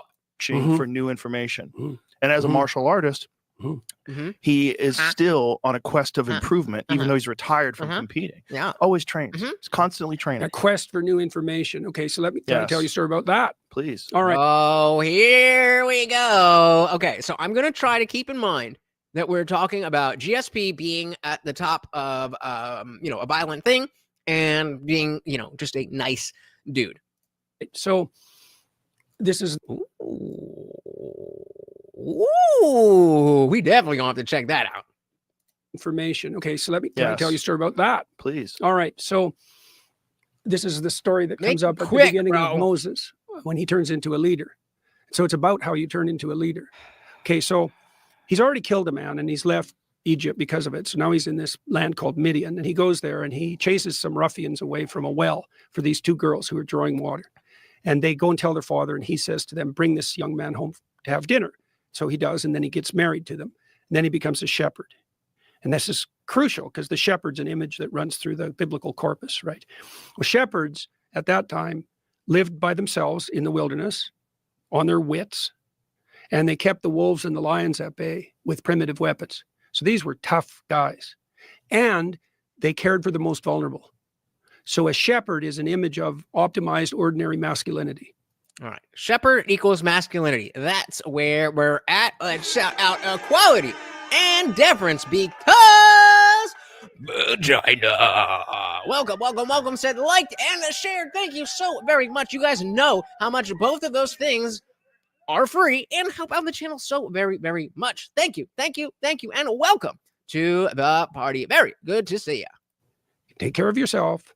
You can keep the monsters at bay, and you attend to the most vulnerable. So Moses has got that. He's a shepherd. He's a successful shepherd. So now he's out there one day wandering around Mount Sinai. And Mount Sinai or Mount Horeb, that's the place where heaven and earth touch. So that's where the messengers of the divine descend to earth. And so he's out there and something attracts his attention, makes him curious. That's the burning bush. It's not a forest fire. It's not something you can't ignore. It's something alive because that's a bush. A tree is a symbol of life. And it's burning because things that are alive burn, right? That's metabolism, and an intensification of that, like a psychedelic intensification of that. That's what the burning bush is. And that's what glimmers to Moses. And he steps off the beaten track, right? To investigate what drives his curiosity. And so then he goes off the beaten track and he starts to delve deeply into the mysteries of the burning bush. And at some point, he realizes he's on sacred ground. He takes off his shoes. That's a symbol of willingness to transform identity, because shoes signify identity, right? They're part of your costume, your working man's costume. And so then he continues to commune with the burning bush. He gets deeper and deeper into something. He makes himself a specialist by following what compels him and delving deeply into it. And when he gets deep enough into it, to the bottom, the voice of eternity speaks to him and says, yeah, what are we talking about? And I said, I watched this yesterday. I didn't hate it. There's lots of good points, but he drops the ball on plenty. Yep. Quality and difference. Jordan Peterson has lost mucho credibility, especially for being a Zionist shell. That seems to be what was the word I was looking for? That seems to be the case, right? And Jordan sure has an active imagination. That's what the book says, though. That's what the book says. Shout out to Liberty Plus TV. Welcome to the party. So I came in to drop a like and share. Well, thank you very much. But I don't know if I can listen to JVP ramble on and on. Turn down the volume on your TV whenever he is, or phone or whatever, when he is talking. And let's get that watch time up. Let's go. Welcome to the party, brother. Deep enough into it, to the bottom, the voice of eternity speaks to him and says, you're now no longer who you were. You're now a leader. You have to go back to your people. You have to stand up against the tyrant. You have to tell the slaves that they need to leave their tyranny and their slavery and serve me in the wilderness. And you have to do that now. And Moses says, I can't, because I can't speak. I'm slow of tongue. And God says, basically, that's your problem. And with me on your side, we can sort that out. And don't you have a brother, Aaron? And can't he speak? It's like, bring him along for the ride. What are we talking about? And so that's when Moses becomes a leader, right? And so that's the pattern. It's like ordinary masculinity. Those are the dwarves that Snow White serves before she meets the prince, by the way, the ordinary masculine, right? So, and those dwarves protect her from the evil queen that wants to suppress her by feeding her Is this a samurai? Poisoned apple. So Snow White has to learn to serve the ordinary man before she can find a prince. Yeah, something Disney missed completely in the last story. So weird. What's the pattern? Well, you discipline yourself so you become a shepherd, and then you follow what compels you off the path. Then you take it seriously and get to the bottom of it, and then that transforms you. And thus transformed, you can face the tyrant. Yeah, Joe brought up the book before. I wasn't familiar with the name. Thank you. You can specify the promised land properly, and you can lead the slaves across chaos and blood. That's the Red Sea, and then through the desert, right? And so you said two things. You said that the good fighters have learned to integrate their civilized side, otherwise they don't get to be great, and that they continue the pathway of self-improvement, right? They continue to pursue what's calling to them. That's another definition of God in the Old Testament, by the way. What call? Yeah, because we don't have enough definitions of God. All we need is more ways to use the same word. So he said the path of true darkness is absolute strength to war with self, to stand equal to existence. Cruelty and kindness is that a new sentence? So the path of true darkness is absolute strength to war with self, to stand equal to existence. Cruelty and kindness are mere whim. Those who fall from the path live in denial and depravity, hiding in false strength. Makes a lot more sense than whatever the fuck he just said. You need to pursue what's calling to them. That's another definition of God in the Old Testament, by the way. What calls to you? That's the burning bush. The spirit of the burning bush is what entices you, what grabs your interest, what attracts your curiosity. And that's boobs. Identical. The biblical claim is that's the same thing as the spirit of adventure. It's the same thing that speaks to Noah. Noah's a good man. And a voice comes to him and says, all hell's about to break loose. Does it though? Hey, Zippy, ASML with yet another. No question, no comment. Oh, where are we? Just pure love of the puppy. Thank you so very, very much, sir. Bonzig said this was a full-on offensive from Assad to try and control the narrative. Interesting take. Call it out when you see it. Amanda said, see, when Peterson mentions things about the Bible, he even said, I can tell you a story before talking about something biblical. He's using examples from the Bible as synonyms to current day events. He's not asking you to take the story literally. I get that, but it's like we've already discussed the current day's events. We already discussed that. And we've already given a hard example of the concepts that he's talking about strength and discipline and the warrior spirit and how GSP is a nice guy, even though he can beat up anybody. We already did that. So if I didn't understand that concept, that just being mean or brute strength isn't necessarily power or virtuous or something like that, then yes, this would be a good story to help lay that out. But it's like we're working backwards. It's like, okay, we have this very clear thing. Let's try to make a super flowery story about it for reasons. But we already got it. I get it. I'm totally with you. I absolutely agree that with his notions on strength, power, darkness, all of that stuff. But he's explaining it as if Joe wasn't the one that brought it up. Noah's a good man. And a voice comes to him and says, all hell's about to break loose. And he believes his intuition because he's a good man and can rely on himself. So he makes the ark, right? And he brings his family aboard and culture and nature and reestablishes humanity. That's the pathway of the leader too.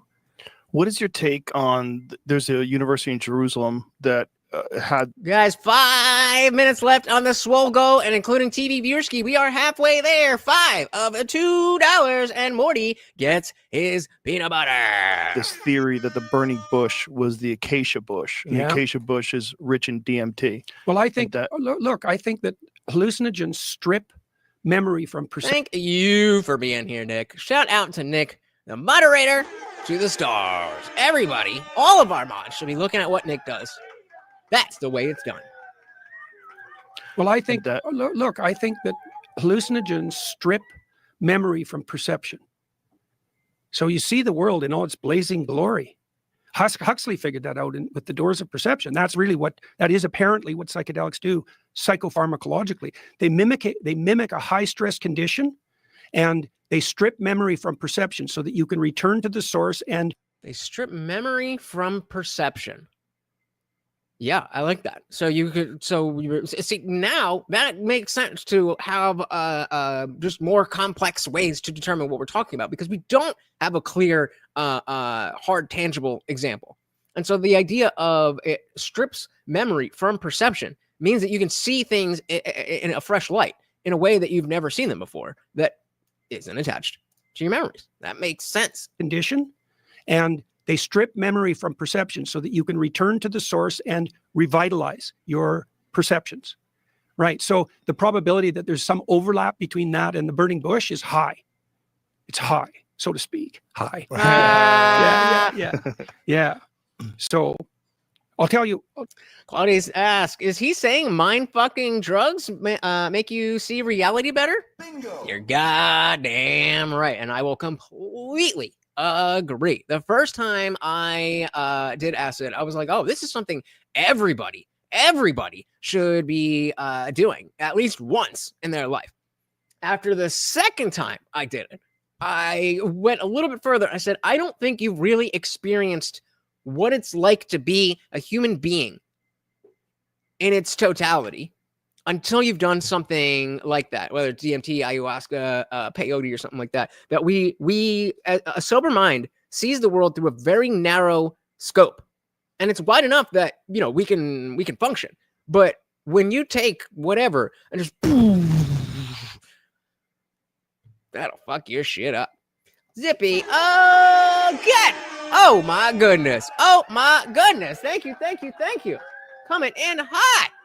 And Morty in the building. He's loving it. Thank you so very, very much. Big shout out to Zippy, DS, and Lee. Yeah. So I'll tell you. Quality, have you ever done any psychedelics? Quality saying we're both nuts for saying that mind fucking drugs make you see reality better. If you've never, have you been? I'm telling you. There we go. Exactly. Okay. Again, so Ty said, if none of you have ingested hallucinations or hallucinogens. There you go. If none of you have ingested hallucinogens, this is alien for you. Matthew said, especially mushrooms, they put the whole world in a beautiful perspective. I personally prefer acid over mushrooms. It hits different people differently, but for me, there's the emotional impact of when I take shrooms just is not even close to the same. And it's more just like a, thinking about weird stuff, and everything is nice and pretty and fun and da, which is good and great, especially your first time, if you're just hanging out and whatever. But if you've ever dropped 3 tabs and then another 2 tabs and then another tab in a night and fucking seen shit that you don't even know, it's just a different cup of tea. Context said, in my opinion, you can't appreciate reality until it gets broken in front of you and you have no control over it. Could not agree more. Dilly to opening your mind. Context said, it's crazy how serious and intellectual Jordan tries to sound. So it makes it hilarious that it's all BS. This part's not BS. There's just a lot of BS in there. Shout out to Borgram Dingle. Welcome. So did you ever hear that story of when Ram Dass went to India and he gave some Indian yogi LSD and the dude gobbled a handful of tabs? The guy was totally unfazed and laughed and said, we've been going to this place naturally for centuries. Yeah, that's the dilly to that. I forget what it's called, but there's I'm sure many ways to do this, but specifically a type of yoga. It starts with an A. I don't remember exactly what type, but it has to do with, the specific type of breathing and stuff. And you can go there naturally. So the idea that it's about, seeing things differently that's not real. Like, drugs can't do anything to your mind that your mind can't already do. All it does is unlock aspects of what your brain can already do, but just typically doesn't. It's great. Oh, my goodness. Fuck, Master General with the $50. Oh, my goodness. Said, for the sake of space, time, and all that we know, just give the Overlord some peanut butter. I think we could do that. Everybody put FMG in the chat.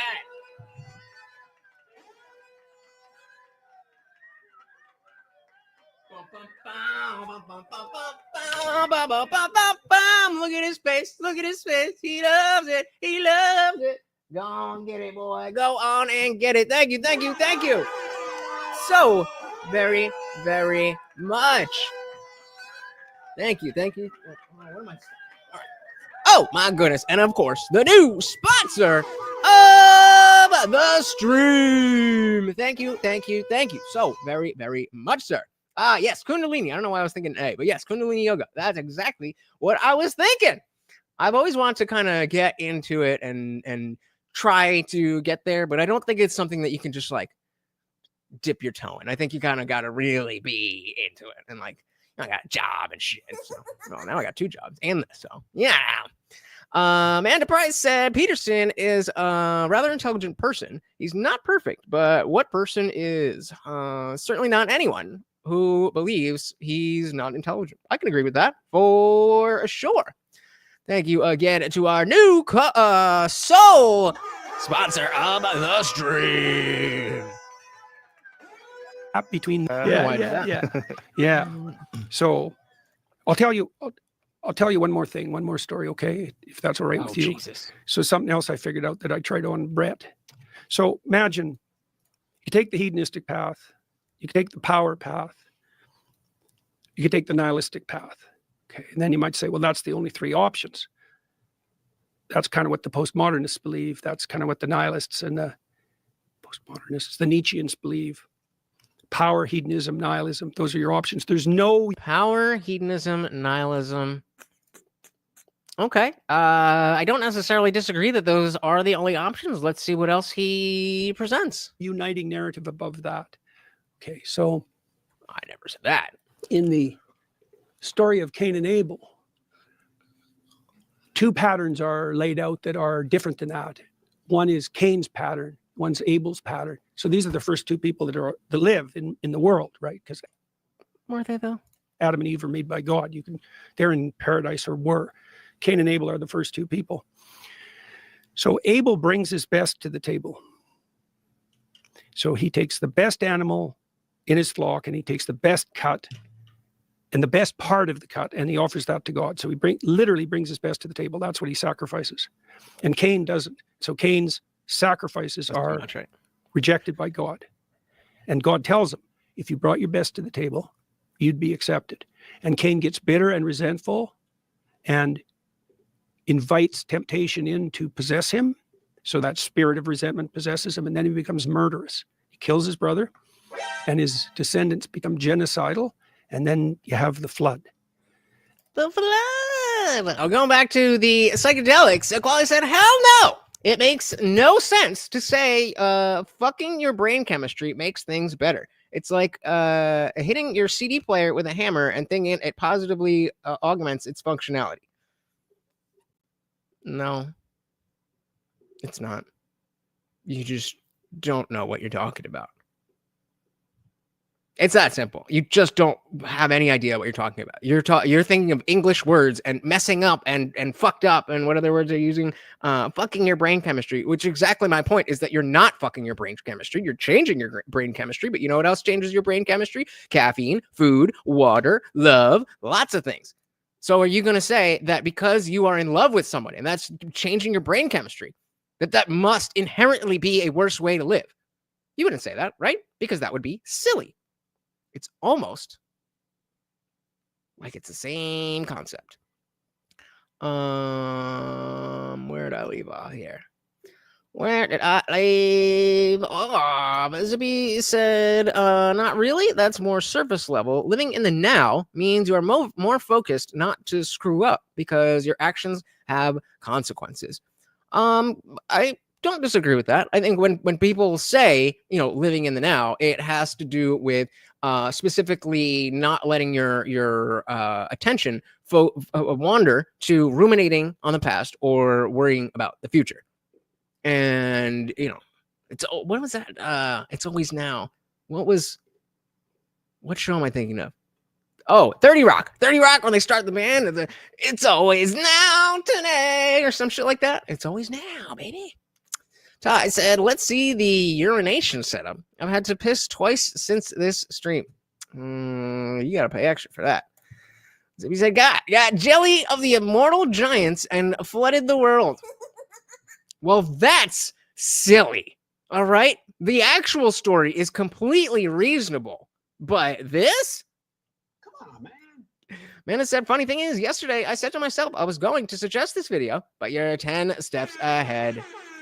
Right there. And exactly, you are unfucking your brain chemistry. Your brain chemistry is fucked by all the shit that, you could start with Maha, all the RFK stuff. All of that shit really does change your brain chemistry. And to be able to, as Jordan Peterson says, strip memory from your perception and to be able to see things in a fresh manner, it's not necessarily, something that is automatically bad. And in my opinion, it's very good. Quality said Adam and Eve were clearly fine craftsmen. Demonstrate the truth of your claims. I mean, if you mean give you psychedelics, I would be happy to do that. I would be happy to do that. Is being blind drunk the same as having a cup of coffee? No. Is being blind drunk anything close to the state of being that we are talking about?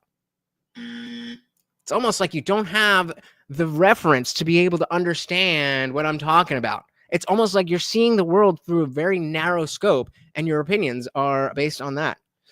There you go. The mainstream media fucks your brain chemistry. Bingo. There's a lot that fucks your brain chemistry, and I'm with Matthew. LSD is the best way that I've experienced to unfuck your brain chemistry. So he said, didn't you know the first men were immortal giants? It explains Zeus and Odin so well. Well, when you put it like that, Long Master General said I took acid the first time when I was 13. Last time when I was 25, and my brain is fine. I make work good together and can count to 10 in the dark. Oh, Jeebus. Well, I mean, you could definitely take anything too far. It's been a minute for me, too. Maybe not, couldn't have been 10 years, but it's been a minute.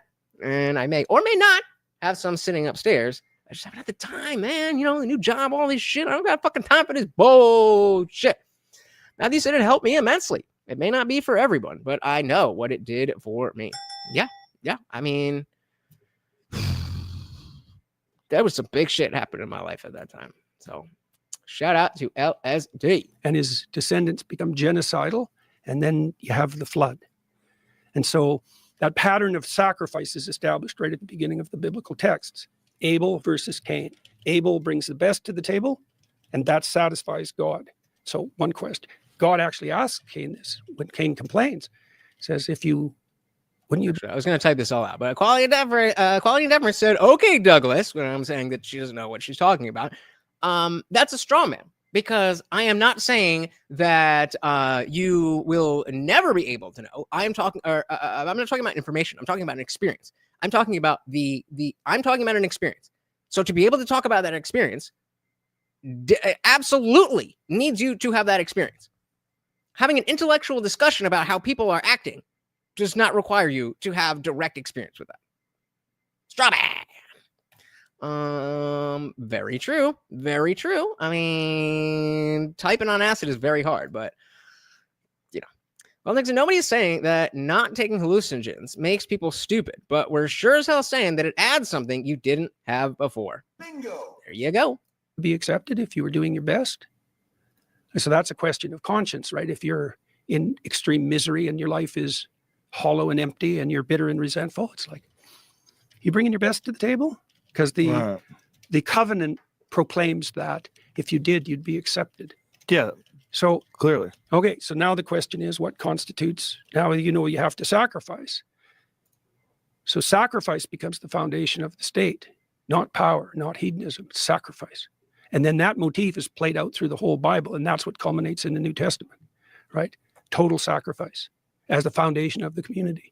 Now, if I was an earlier iteration of the Indian Jesus, I might go on a whole tirade about how making that assertion that sacrifice is such a fundamental thing that that you would have to measure that against something else that is not agreeably bad.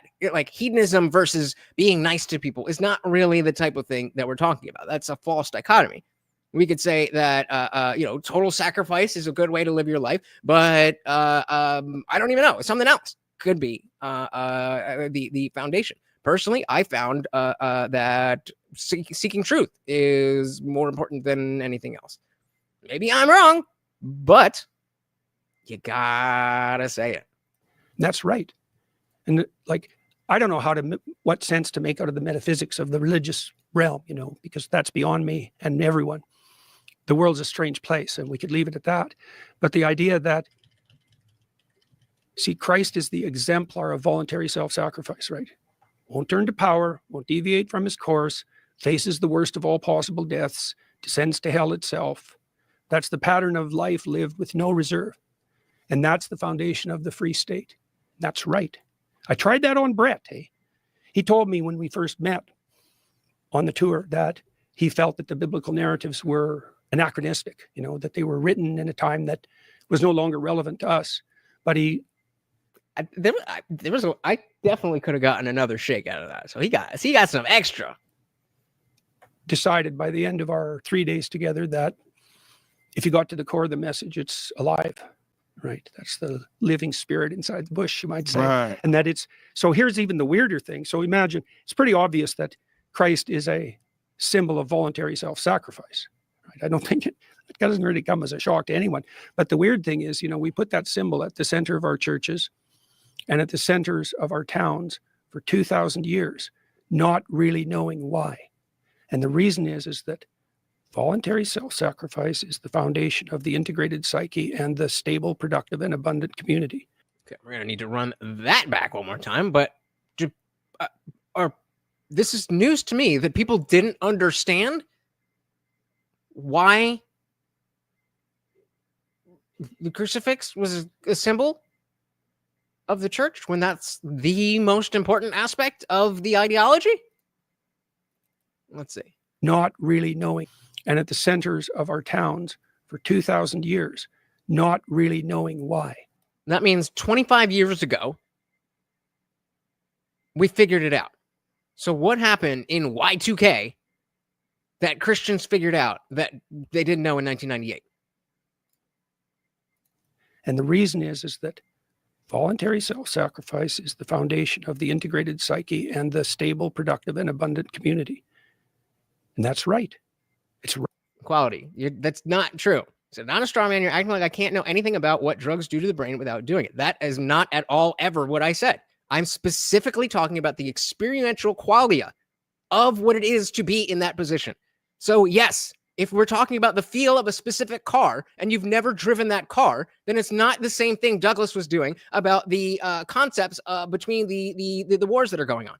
Those are not the same thing. Some things you do actually need to experience to understand. And especially if we're talking about the experience itself and not what chemistry does. You can read all you want. But, even bring it down to a different level. If you've smoked weed or if you've been drunk before, try explaining that to somebody who's never been drunk or never been high. They're not going to get it. There you go, Zippy. There you go. Ty said I was 15, my first trip. I haven't talked to anyone who didn't something I felt I was missing. I don't know what that says. Zippy says, gotta remember, the Catholic Church was self-centered around the organization. Yep. Guanteg said, is the atheist saying that he's surprised that there are aspects of religion that the believers don't understand? Apparently. Are we calling him? Is that what we're doing? Calling him an atheist? I mean, I agree, but.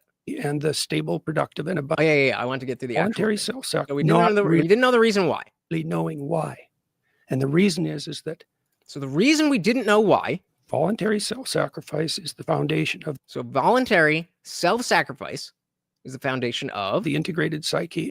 The integrated psyche. And the stable, productive, and abundant community. So self-sacrifice is at the heart of self-actualization and community. Okay, I hear your words. Hopefully he follows it up with some justification. Morgan said, have any of y'all heard of Joseph Campbell? He was like the mid-20th century OG Peterson. I can appreciate Jordan Peterson, but Campbell was a much better public communicator, in my opinion. I definitely agree. I'm not super familiar with Joseph Campbell. I've heard the name, and I'm sure if you read back some stuff that I would be familiar with it, but not so much. In terms of being a public communicator, as we saw with the clip before, I don't know what happened because Jordan Peterson used to be so much better. So much better. I did. The goal was the peanut butter. You got it. What you talking about, Willis? I said I don't drive. That's what metaphor. There you go. There you go. Sacrifice is the foundation of the integrated psyche and the stable, productive, and abundant community. Okay. And that's right. Is it? That's literally just saying things. So before the year 2000, people didn't understand the people who were going to church, worshiping Jesus Christ, and the physical representation of his death. That self-sacrifice. Before the year 2000, people didn't understand. But now people understand because it's right. What? That's an argument. psyche and the stable, productive, and abundant community. And that's right. It's right. And so, is it? You're saying it is? Well, it's been exciting to have the opportunity over the last 9 months to go talk to people about that, because I've talked to about 150,000 people, I guess, public lectures. That to me is one of the most fascinating aspects of Christianity, regardless of whether or not you think logically these things took place. Logically, these stories are a completely accurate depiction. Oh, Jesus, here we go. Well, it depends on what you mean by believe. Of exactly that one. If you follow the principles, it's incredibly beneficial to your spiritual life as a person. Like you will. Well, that's a kind of interesting proof, isn't it? Exactly, John. Says who? I'm right. It's right. If you say so.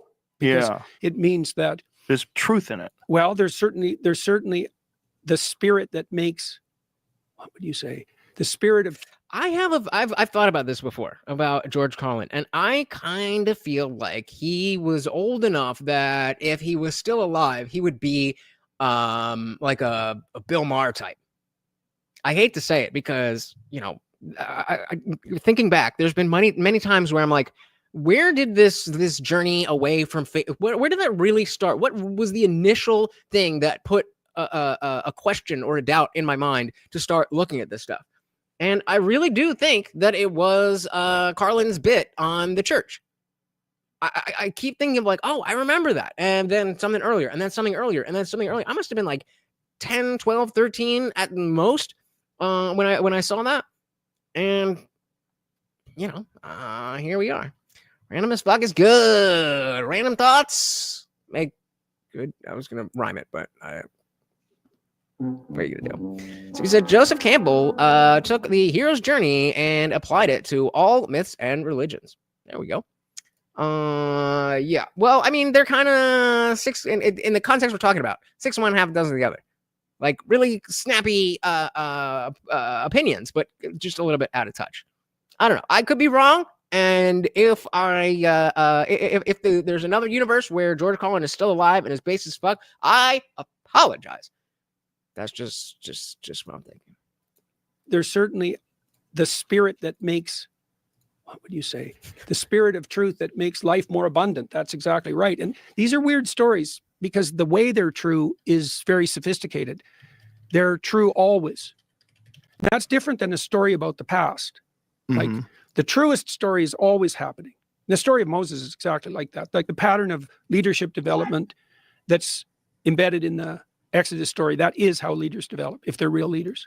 Okay, but those are two very different sentences. Those are two very different ideas. That the story of Moses, or is that what it said, Moses or Abraham? Always happening. The story of Moses. Yeah, so he said the story of Moses is always happening. That is a very different thing than the themes that made the Moses story good, great, meaningful, whatever. Still live in the way that we behave today. I'm willing to sit and parse the difference. But if somebody's just casually listening, why are you talking like that? Like it makes sense to people who aren't inside your head. Glumtech said, has in the last 10 years of insanity been proof enough that personal responsibility is more right than said insanity? Sounds like it. The issue is getting people to take that personal responsibility. Thou shalt not compare Mar to Colin. All right. I'm sorry. I apologize. Actually, I don't, because I do think that, but I could be wrong. Is this supposed to say Mar is more wisecracking academic? He always came off from a place of superiority. Didn't Carlin though? I mean, justifiably so, but he's always like, everybody's so stupid. JVP doesn't usually say that JVP doesn't usually just say that what he says is right. He's usually saying that the truth will be revealed after our actions and that we should pay attention to it. Well, there's a first time for everything, right? Mark definitely is not an academic, but I think he tries to be. And if we are talking about comedians, then maybe. Carlin is more the everyman wise cracking true. He was. Did you watch his last special before he died? It was much softer and like we're talking about, people get old. I don't know, man. Let's put it to the poll. About the past. Bitch, who the fuck you think you talking to? Like the truest story is always happening. The story of Moses is exactly like that. Like the pattern of leadership development that's embedded in the Exodus story. That is how leaders develop if they're real leaders. And their temptation is power, but that's not their motivation. That's their temptation, right? That's a very important distinction. William said, my favorite Joseph Campbell quote, what's the meaning of the universe? What's the meaning of a flea? It's just there. And your meaning is that you are there. I like it. Quality of difference is heading out. Thank you so very much for stopping by. You have a good one. But that's not their motivation. That's their temptation, right? That's a very important distinction. And that's always the case with leaders. And if they fall prey to the temptation, or we can broaden it and say the modern woke person of power, no matter what their accomplishments, they're not going to complete the task. Right. And so there's a cool element at the end of that story too. When just before Moses dies, I was like, I smell peanut butter. Why do I smell peanut butter? He's right here. He picks a scout from each tribe, 12 tribes, and he sends them to Canaan, which is the future. That's a good way of thinking about it. It's the potential place we could reside where everything was worked out, the land of milk and honey. He sends 12 scouts there. And 10 of them come back and they tell a fierce story. Say it's insurmountable, the challenges that lie ahead of us. There's no way we can master this. We should have never crossed the desert. We should have stayed under the thumbs of the tyrants. We should have never tried to be anything more than slaves, because now we're doomed. And 2 of them say, no, if we maintain our upward. No. The smells that come out of that dog's ass. Ugh. I mean, as far as dogs go, it's not that bad. I mean, some of my clients are just like, Jesus Christ, but no. Orientation and our covenant, nothing can stand in our way. We can make the deserts bloom. Moses dies, those 2 scouts, and so do all the Israelites who are convinced by the unfaithful scouts, and the scouts die, and the 2 people who go on to the promised land are Caleb and Joshua, and they lead the Israelites, the faithful Israelites, into the promised land. Those are the people who have the courage to confront the future. So again, somebody type in the chat, what triggered this story? What are we learning? What is he teaching us? What is he giving to us? What is the reason that he is telling this story? John, does anyone like Legion of Skanks? I actually have never. I'm sure I have before. I've never really tuned into the show specifically, but I am a big fan of all the people. The biggest reason I stopped watching Believe You Me, the Michael Bisping's podcast, was I was still a UFC fan at the time, but Lewis got kicked off. I don't know if he kicked off or left, but he wasn't there anymore. And it was great because, you got Michael Bisping, who's a champion Hall of Famer fighter, and you got Louis J. Gomez, who's Louis J. Gomez. I think I'm least familiar with Big J, but obviously I'm a Dave Smith dick rider, just a little bit. Ties to the Universe gives 0 fucks. It's impartial. Indeed. Sounds like Douglas lost in public opinion. That's why Jordan is doing this. I think you are right. Ooh, that smell. Is that a song about Coke? Or is it just that whenever I was doing Coke with friends, we would always sing that? Zibby said, Dr. Alexander Clark, naval historian, has a corgi and a big poodle. He sometimes wears a gas mask to get into one. Yikes. The corgis and the fucking, what are the flat face ones? The bulldogs. Yikes. There you go. Oh, is that what we're talking about? Leadership development? All right. Okay. All right. Lights, the faith, the promised land Double are Caleb and Joshua. Pugs. There you go. Thank you. And they lead the Israelites, the faithful Israelites, into the promised land. Those are the people who have the courage to confront the future in a faithful and, what would you say, faithful, hopeful, and courageous manner. They're the inheritors of the future. Caleb, Joshua. Joshua's name is the same as Christ's name. Two of my favorite things to do. Sometimes that he's given more evidence of personal responsibility, and going all in is the best path. Just a long way of saying it. I actually just remembered we were talking about self-sacrifice, but it seems like he just stated that self-sacrifice was the foundation, and then now he's moving on to this story about personal responsibility. I don't know. It's just weak sauce, man. It's just weak sauce. The future. Caleb, Joshua. Joshua's name is the same as Christ's name. It's the same name. And that's not fluke, right? That's one of those echo. That's fucking darker than I expected. Those are precursors to the story. There's an ethos that leads you into the promised land. And what's the ethos? The spirit of voluntary self-sacrifice.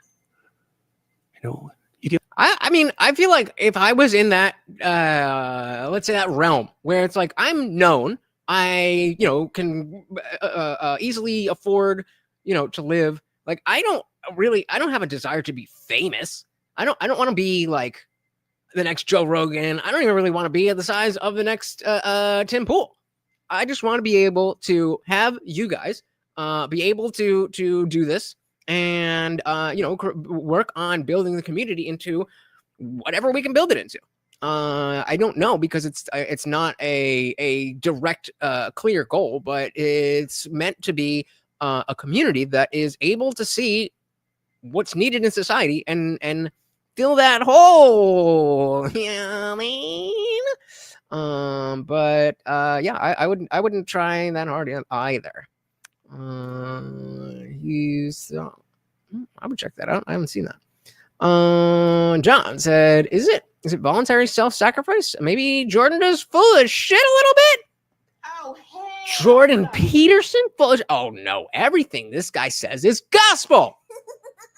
Hey, we got CT223 in the building. Welcome. So I really like Peterson. No, you're not getting another treat. Eat your fucking peanut butter. You saw him snap up. Greedy. Some of the stuff he said, sometimes says wacky stuff, but he's rooted in the truth. Whose definition of the truth? Because he's the one that's like, well, the truth. He almost died from a benzo addiction. He definitely became more religious after that. Again, I don't even know if I agree with that.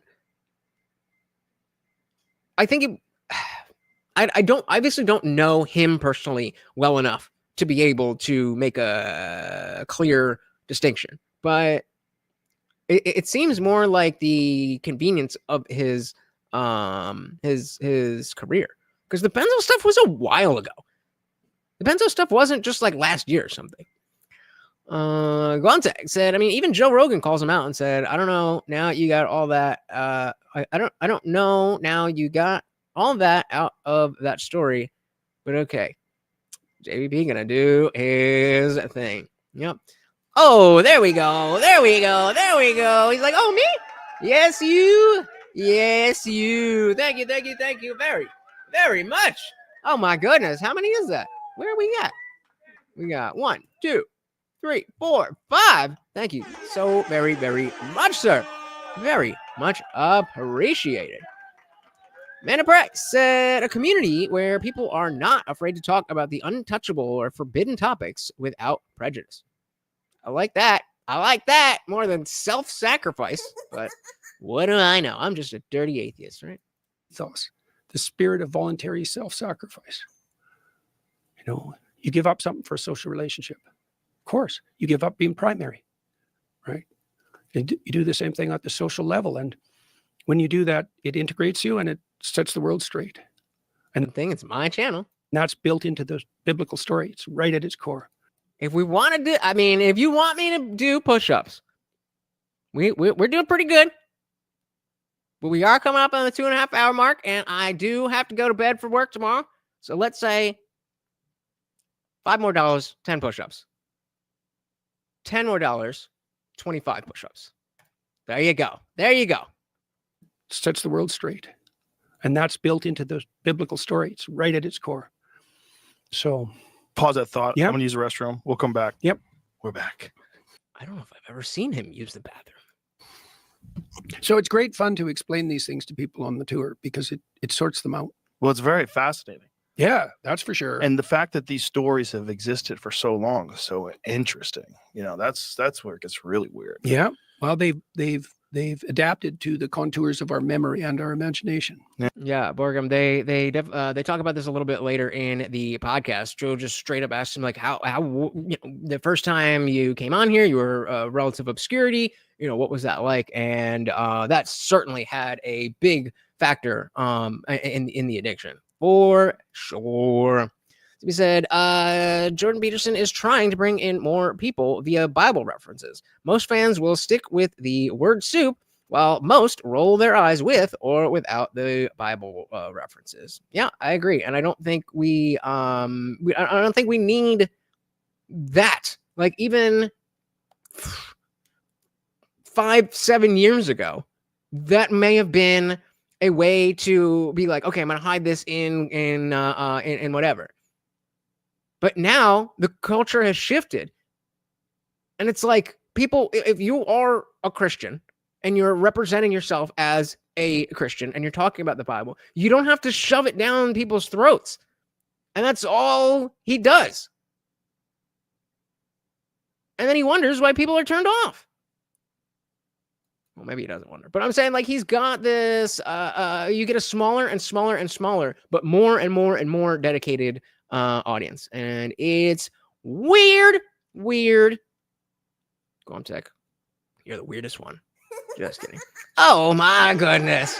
See, trying to be lazy here. Funkmaster General comes through with another $10. I guess we got to do some push-ups. Do not let me forget. I got to get the music up ready. Thank you. So very, very much. I feel weak. It's a good day for some push-ups. Oh, well, they've adapted to the contours of our memory and our imagination. Yeah. So you find them compelling and they stick to your memory. So I'm going to tell you what else I'm up to. Okay. What are you up to? Well, the first thing I want to do is thank you. Aww. So we launched Peterson Academy in September and we talked about it, and it's been a stunning success. We have 40,000 students. That's amazing. We think we're the most rapidly capitalized. We're one of the most rapidly capitalized companies ever, especially with our degree of investment, because we run a lean show. We have great professors. We have a great social media site. We had to kick 10 people off it. We have 15,000 active users. I mean, he sounds like he's doing fine. 10 people were dragging it sideways. What were they doing? They were causing trouble, Joe. Sociopaths. They were causing trouble. Yeah. Well, or immature, or out for, or didn't know how to conduct themselves. Or that's all it took. And now everyone is sharing ideas. And Mick, my daughter and her husband, they keep a close eye on this. That's great. We have secured funding to the point where So exactly. Ironically, the Christians don't like him because he won't admit he believes. I don't think he does believe. I think he dances around the reverence for the stories and the themes and things, and he purposely tries to obfuscate whether or not he actually believes. And so if Christians don't like him because he won't admit what he believes, and he's using all this Bible language and non-Christian, like, what? Who is your audience? Who are you aiming these stories at? And again, we rewind the clock back to when he was doing Bible lecture series. And not that I, watched every one or everything, but they were entertaining and informative and stuff like that. We'll get back to that. Weird. She's not going to get, saved by the prince. Weird. Well, I ain't fucking no couches, but... Oh, poor JBP.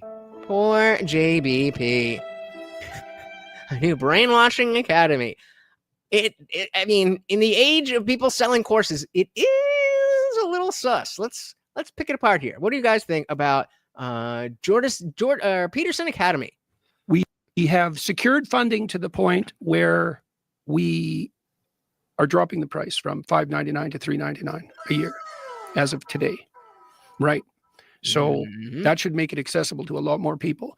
And we're even more convinced than we were that this has to be the future of higher education. So when we were doing our due diligence for the fundraising, we discovered that 40% of courses at university are now online. And we've investigated some of those courses. Many of them are PowerPoint presentations, and that's all. And so that's the university experience for full tuition. And we literally have the best professors in the world and unmatched production quality. So, and we're filling in the social element too, because we want people to be able to meet. The social media platform does that. It's a very positive platform. We've already had our first couple announce them. Proven. Have you been? So he said, I mean, it's more noise. What sets this stuff apart from the other crazies? I said, every single minute is another minute we are alive. Make the best of it. Indeed. There may not be some type of afterlife. To meet. The social media platform does that. It's a very positive platform. Let's get one more vote on the poll. We got 9 votes. Let's get a clear 10 and see if it's 50-50 or if you think George Carlin would be based. We've already had our first couple announce themselves, which was quite fun. And we're going to do in-person events. We started doing it at the end of the stream just for like people who are watching who don't really care about that. I don't want them to leave just because I'm like, what the fuck are we doing? I came here for Jordan Peterson, but we will not forget. Our first plan, we're going to do a cruise. Can I ask you this? Yeah. What has your journey been like? Oh, okay. This is exactly it. So this was him talking about his journey. To go from relative obscurity as a professor in Toronto to becoming this person who you are now, sort of a worldwide educator outside of the standard system of academia. Yeah, it's interesting because Amanda said, I noticed there are more and more people who will not listen to a simple idea. But the moment you dress it up in a crazy paragraph, it's like some people can't understand ideas can be simple. It's interesting because that's juxtaposed in the, what the fuck is my whip? Oh, what's this? Yuck. What was I saying? We're in like the TikTok generation and short videos and all that stuff. Yet at the same time, a simple idea is not good enough. Very weird. Very weird. Or outside of the standard system of academia, but also subject to intense international scrutiny, character distortions, complete like what they've done to change your position. Something like you are probably the most intentionally misrepresented person I know. Intentionally misrepresented. You see it with a lot of other people too, but with you, it's. Do you guys agree with that? The most intentionally misrepresented person? I mean, since we're talking about Andrew Tate and stuff like that, I would argue that there's a lot more. Like, again, I have my issues with what who Andrew Tate is, what he's done, what he stands for, all that shit. But I think there's a lot of people who misrepresent him more than Jordan Peterson. We can talk about Trump. What did we just look at? My dinner with Adolf, making fun of Bill Maher for having dinner with Trump. Are we just saying things? People too, but with you, it's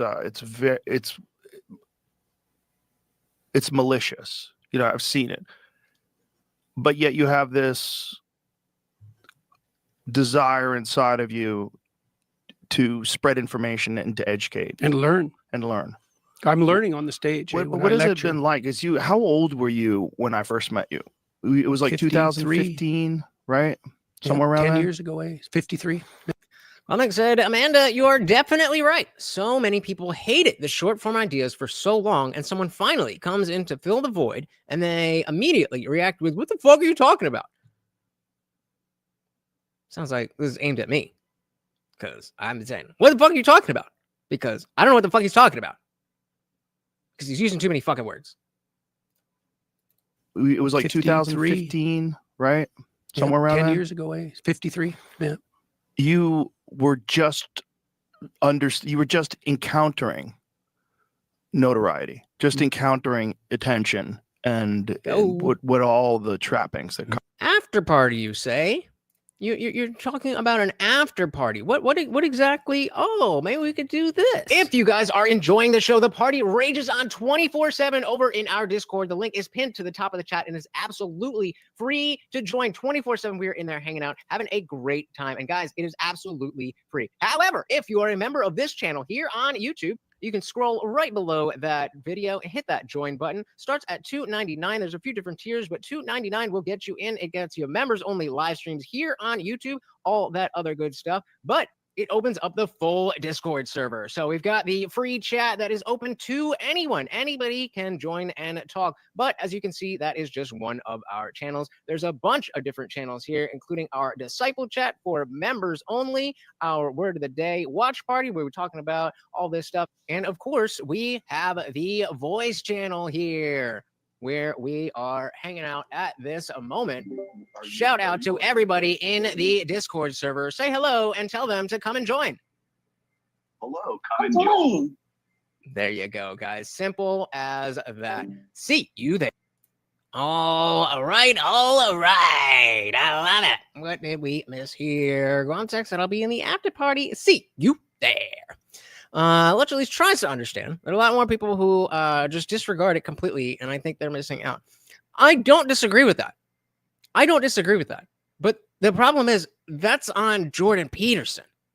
There's an infinite amount of people and things to listen to and watch. And so it's each, if you're going to put out content, it is my responsibility to be entertaining, informative, whatever, enough that you want to keep coming back and that you understand what I'm saying. That's my responsibility. So if you don't understand me, that's not on you. That's on me. So if I don't understand Jordan Peterson, and I'm not even willing. So we'll take somebody else that maybe I haven't tried to break down. Maybe I didn't ever like this person, but that's not on me for them to communicate properly. Again, I don't disagree that people aren't missing out, but what was that? Gotta advertise the grift, you know what I mean? Just encountering attention and what all the trappings that come with that. What has that been like navigating that? It's very unusual that a person becomes world famous, at 50. For ideas. Yes. Yeah, that's for sure. Well, first, it was exhilarating and painful to begin with. It was exhilarating because I knew the ideas that I was teaching at Harvard and at the U of T were revolutionary. I never could get over the fact that they allowed me to teach. Like, it was but the students loved my courses and I was very diligent, so I stayed in my traces, so to speak. And I wasn't a revolutionary for the sake of revolutionary argumentation. And I was teaching about totalitarianism and great evil. And so it was hard to make a moral case against me. And no one was really inclined to, they were happy with my teaching. So, and as were the students. And I had a clinical practice, which was quite extensive. But then when I first started to lecture much more broadly, we rented a theater and I did a series on Genesis. That was the first foray out into the public space. I think that's fair. That to see who Jordan Peterson is in this, you have to have the context. Again, which is a folly of the Jordan Peterson brand, but fair enough. And I said you need to know your audience to be effective. Yep. You are correct, ma'am. Rented a theater and I did a series on Genesis. That was the first foray out into the public space. And it sold out. Well, that was when I started to encounter pain, I would say, at a crowd level. And that was rough, Joe.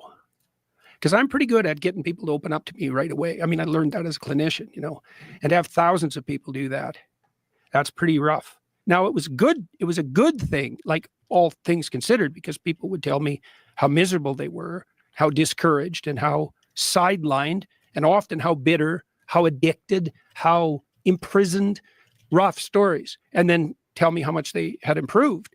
But that was also, there was a tragic element to that because it didn't take that much, to tap them into the right orientation. And so there was sadness in that, to see all these people who were demoralized. See, if you want to see the dancing, you have to become a member.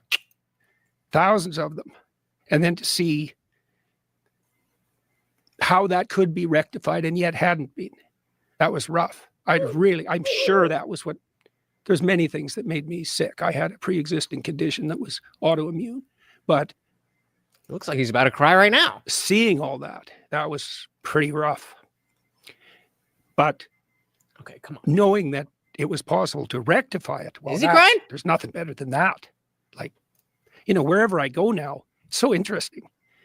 Wherever I go now, I'm among friends. It's very strange. And I have security people, and they keep an eye on me, and all the interactions. Can't get one more vote on that poll, guys. One more. With people are positive, and I always take time for people, because, well, if they've been positively impacted by something that I've read or said, and they're trying to get their lives together, it's like, how about we encourage that, right? Because more of that would be real good, and if we had enough of that, then more of that would be real good and real necessary. You said it. Yeah, and so. Good for everyone too. Hey, absolutely. Yeah. Well, that's that abundance. It's like, you got your act together. Great. That'll be real good for you. Be great for your girlfriend. Be great for your kids. Be great for your community. Absolutely. Oh, there it is. Thank you, whoever hit that poll, because I think we need a new poll. Funkmaster Generals are feeling Jordan Peterson would love nothing more than to be a dictator. And I don't know if I can disagree. I'm going to throw it to you guys. Let me know what you think. Zippy, thank you so very much for stopping by. Very much appreciated. You have a fantastic night. What are we doing? Okay. And it's, well, the Christian ethos, the emphasis is redemption one soul at a time. Well, I'm a psychologist, that's what I think. One person at a time, because everyone's connected way more intensely than we think. Yeah. And so there's no such thing as a trivial person. And there's no such thing as a trivial sin.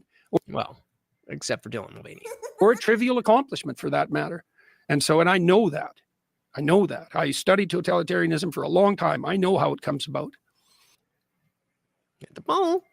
It comes about when everyone lies. It's about everything. All the time. And the way you stop that is by not lying. And that's how it stops. So what's it like? Painful and insanely exhilarating at the same time. And, the balance has shifted over the years to the exhilaration. Once I got on top of it, once I got my health under control, which required pretty stringent discipline. Like I eat steak. And when I eat... That must be so difficult to only ever eat steak. Deviate from that, things start to fall apart around me pretty quick. Isn't it crazy that alone is polarizing? You're eating all the steak. You're contributing to the downfall of civilization. You're destroying the environment. Don't you know that cows are the #1 producer of farts? I know. We gotta stop eating meat. We eat too much meat. Yeah. That's why the world's China's opening up coal plants every week. It's hilarious. Yeah. Well, that's just another. Okay, so it's also surreal, and that's what. There's a stink bug, and I don't have the proper facility to get that shit right now, so I just have to flick it away, hope it posts up, and I'll get it later. God damn. Those things smell like shit. It's hilarious. Yeah. Well, that's just another. Okay, so it's also surreal, and that's one element. The diet thing, not just alone, is surreal. I mean, my daughter was so sick, and now she's great. Isn't it crazy? I was gonna say that really is a huge thing that would, I guess, spark a way of being like, okay, everything that I've been told may not be what I thought it was. To only ever eat red meat, and that helps autoimmune disorders in my entire family. From almost losing my daughter to she's perfectly fine. That's pretty cool. Well, I mean, my daughter was so sick, and now she's great. Isn't it crazy? It's crazy. Well, my wife is on this carnivore diet too, and like, It's been unbelievably good for her. It's unbelievably good for almost everybody that I've ever met. That's what's really nuts. Well, it's crazy. For it's the crazy. mind. That's yeah. Well, your brain likes to run on ketones, as it turns does. out. Yeah, it really does. I felt when I've done it back and forth, but when I'm on it strictly, like when I go back to it, one of the things that I notice immediately is I have like an extra gear intellectually. Yeah, my brain more works stamina. better. Hey, shout out to I guess that is Amanda Price in the Discord, and just like that, she now has the full privileges. Welcome to the real community. One of the things that I notice immediately is I have like an extra gear intellectually. Yeah, my brain more works stamina. better. Yeah, more stamina. Yeah, we're gonna run a study, an IQ test, people. Really? Yeah, because my She cute. She high.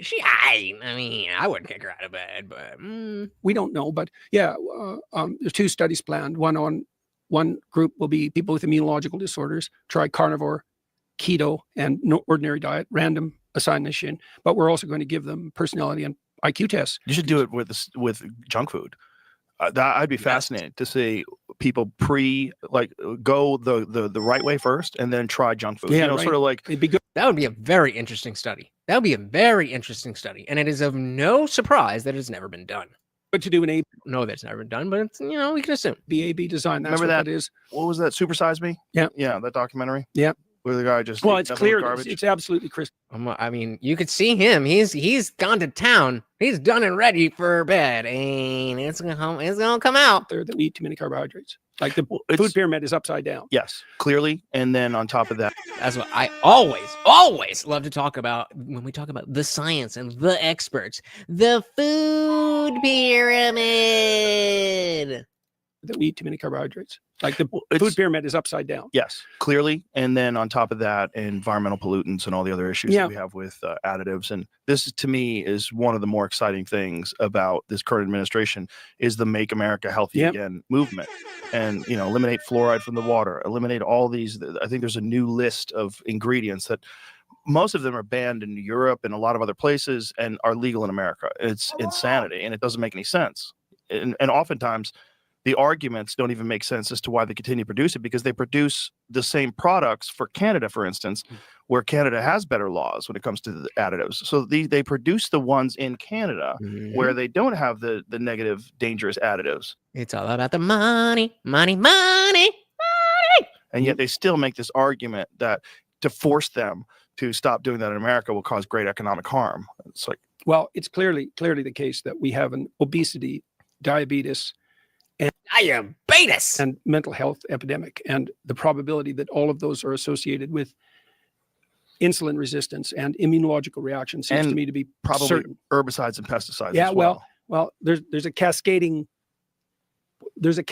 of differential effects. Undoubtedly, some people are more sensitive to those things as well. I was watching a documentary that I sent to Jamie about China, and one of the China innovates at such a level. Nah, I want a girl that can only eat a ribeye, you know what I'm saying? China.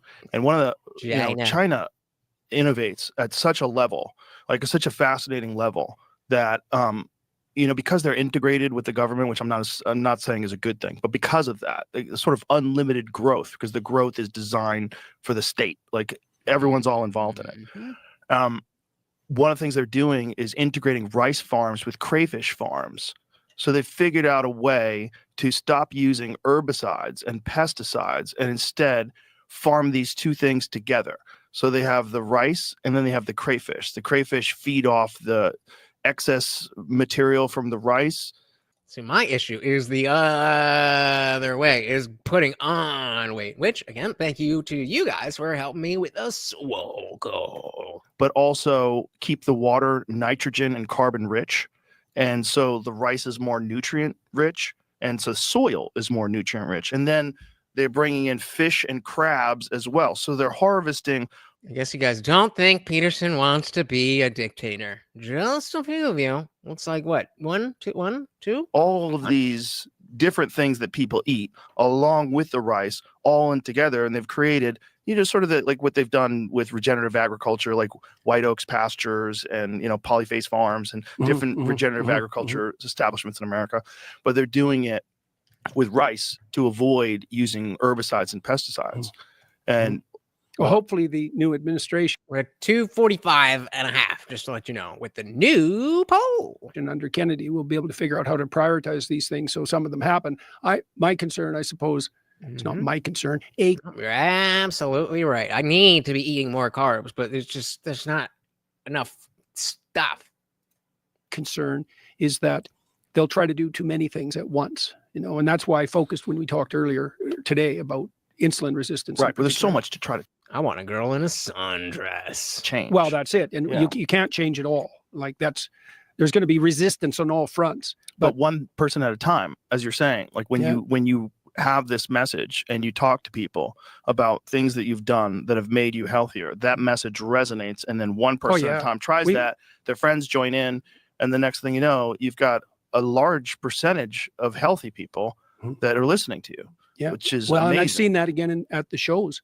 Like one of the things. All right, guys, 30 seconds left on the poll. If you want to keep riding, then you better hit it. That's also changed across the years is that the proportion of people who are in trouble at my shows is decreasing. And partly that's because many of the guys who come, generally with their wife and often with the child, have put themselves together. And then they're happy about that. And they tell me the story. And so that's great. Like there's nothing better than traveling all around the world and having people come up to you and say that they weren't doing so well and that their lives are way better now. And thank you. Yes, that's beautiful. That's actually, okay, let's back up a little bit. Because I used to have this dream, my I guess you call it a fantasy, where I used to be in bands and, I've been a singer in a band and played guitar, played drums. And I'd always literally seen in my mind's eye that one day I would be on a stage and people would be singing along to a song that I wrote. Like that was just such a core thing that if I can accomplish that, then that would be the best moment of my life. And I'm not really into playing music as much anymore. I'm doing this. And to get that type of reception, no, I don't think I deserve it just yet. We, as I've said many times before, and will say many times again, we are much, much closer to the beginning than we are to the end. And I mean, if somebody comes up to me, just like, Lech, just by you sitting around hanging out with Morty in the chat, talking about what you guys talk about, or being in the Discord, it's changed. Like, that would melt my little heart. So you guys, just for helping, being here, being part of that, it means so very, very much. And hey, look who we got. Devon in the building. Hell yeah, do music, bro. I sometimes like to, when we do music nights in Discord, then I'll sometimes throw my stuff in there a little bit. Gotten some decent responses, but he left. He should definitely join again. But trying to work on setting up a debate where I am moderating between CT223 and Devon, where I'll be an actual moderator. I'm not actually part of the debate like I was before. Because that was me and Devon debating, and then other people came up and we kind of ganged up on him. But that's going to be something to look forward to. So keep it in mind. But guys, you have been amazing tonight, guys. We made over $100. Well, I mean, aside from the the shit that they're going to take, but you know what I mean. Either way, we started out with our boy TV Viewerski with the PayPal. Jesse on Fire came through. We had Josie, who was like, hell yeah, but I'm not about the hate for the Tate brothers. Zippy coming in hot with the $1 here, $1 there, $1 everywhere. Arrow with the $5. Our boy Funk, Mr. General, making a return with the $20, making you holla. Another 1, 2, and 3 from Zippy. Tell me I look weak. Very true. And of course, the Big Papa, the Overlord. Guys, thank you so very, very much. It is time to get swole. Hey yourselves, ladies and gentlemen, pay yourselves. We're doing 25 push-ups. Let's go.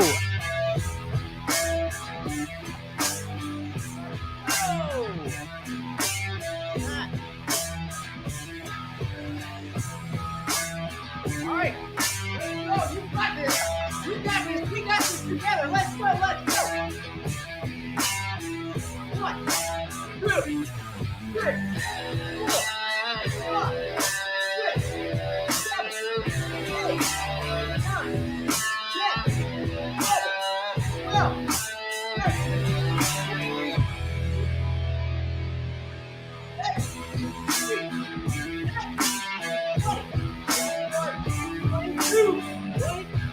10, 11, 12, 25, and we're good.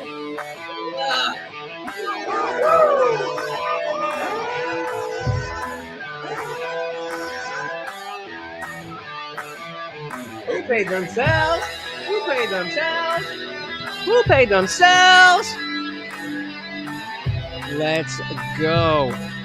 That's how we do it, ladies and gentlemen. That is how we get my puny ass swole. You should. Morty knows when, Morty knows when things are off. So if I, let's say if I'm out and I'm super drunk, or I'm usually high, just sitting around. But if I'm on other stuff, he always knows doing push-ups is something that is definitely weird for him to see. But you guys came through. Shout out to Guam Tech, paying himself 25 with a busted shoulder. Now we ain't gonna do it. No shaming, no shaming. You do what you could do, and you pay yourselves, guys. Thank you so very, very much for hanging out. I know you guys could be doing anything else in the world, but you are here hanging out with me and Morty, and that means the world to both of us. As I've been telling you guys, this channel, yeah, I love coming here, love hanging out, love doing all this stuff with you, but what this is really about is building the community. So please, I know that not a lot of people are necessarily super into Discord. It's very, very simple. More than happy to let you know how it works, and it's free to join. So come on through, see what it's all about. If you don't like it, you can leave. If you don't like it, you can become a member for only $3 a month. That's 12 after parties at the very least, if not more. And there's Nick with 25. Hell yes. Guys, thank you so very, very much. Once again, that is the Overlord Morty, and I have been your host, Lutch, aka the Indian Jesus, here to resurrect the second coming of common sense. Until next time, guys, we are out of here. Peace.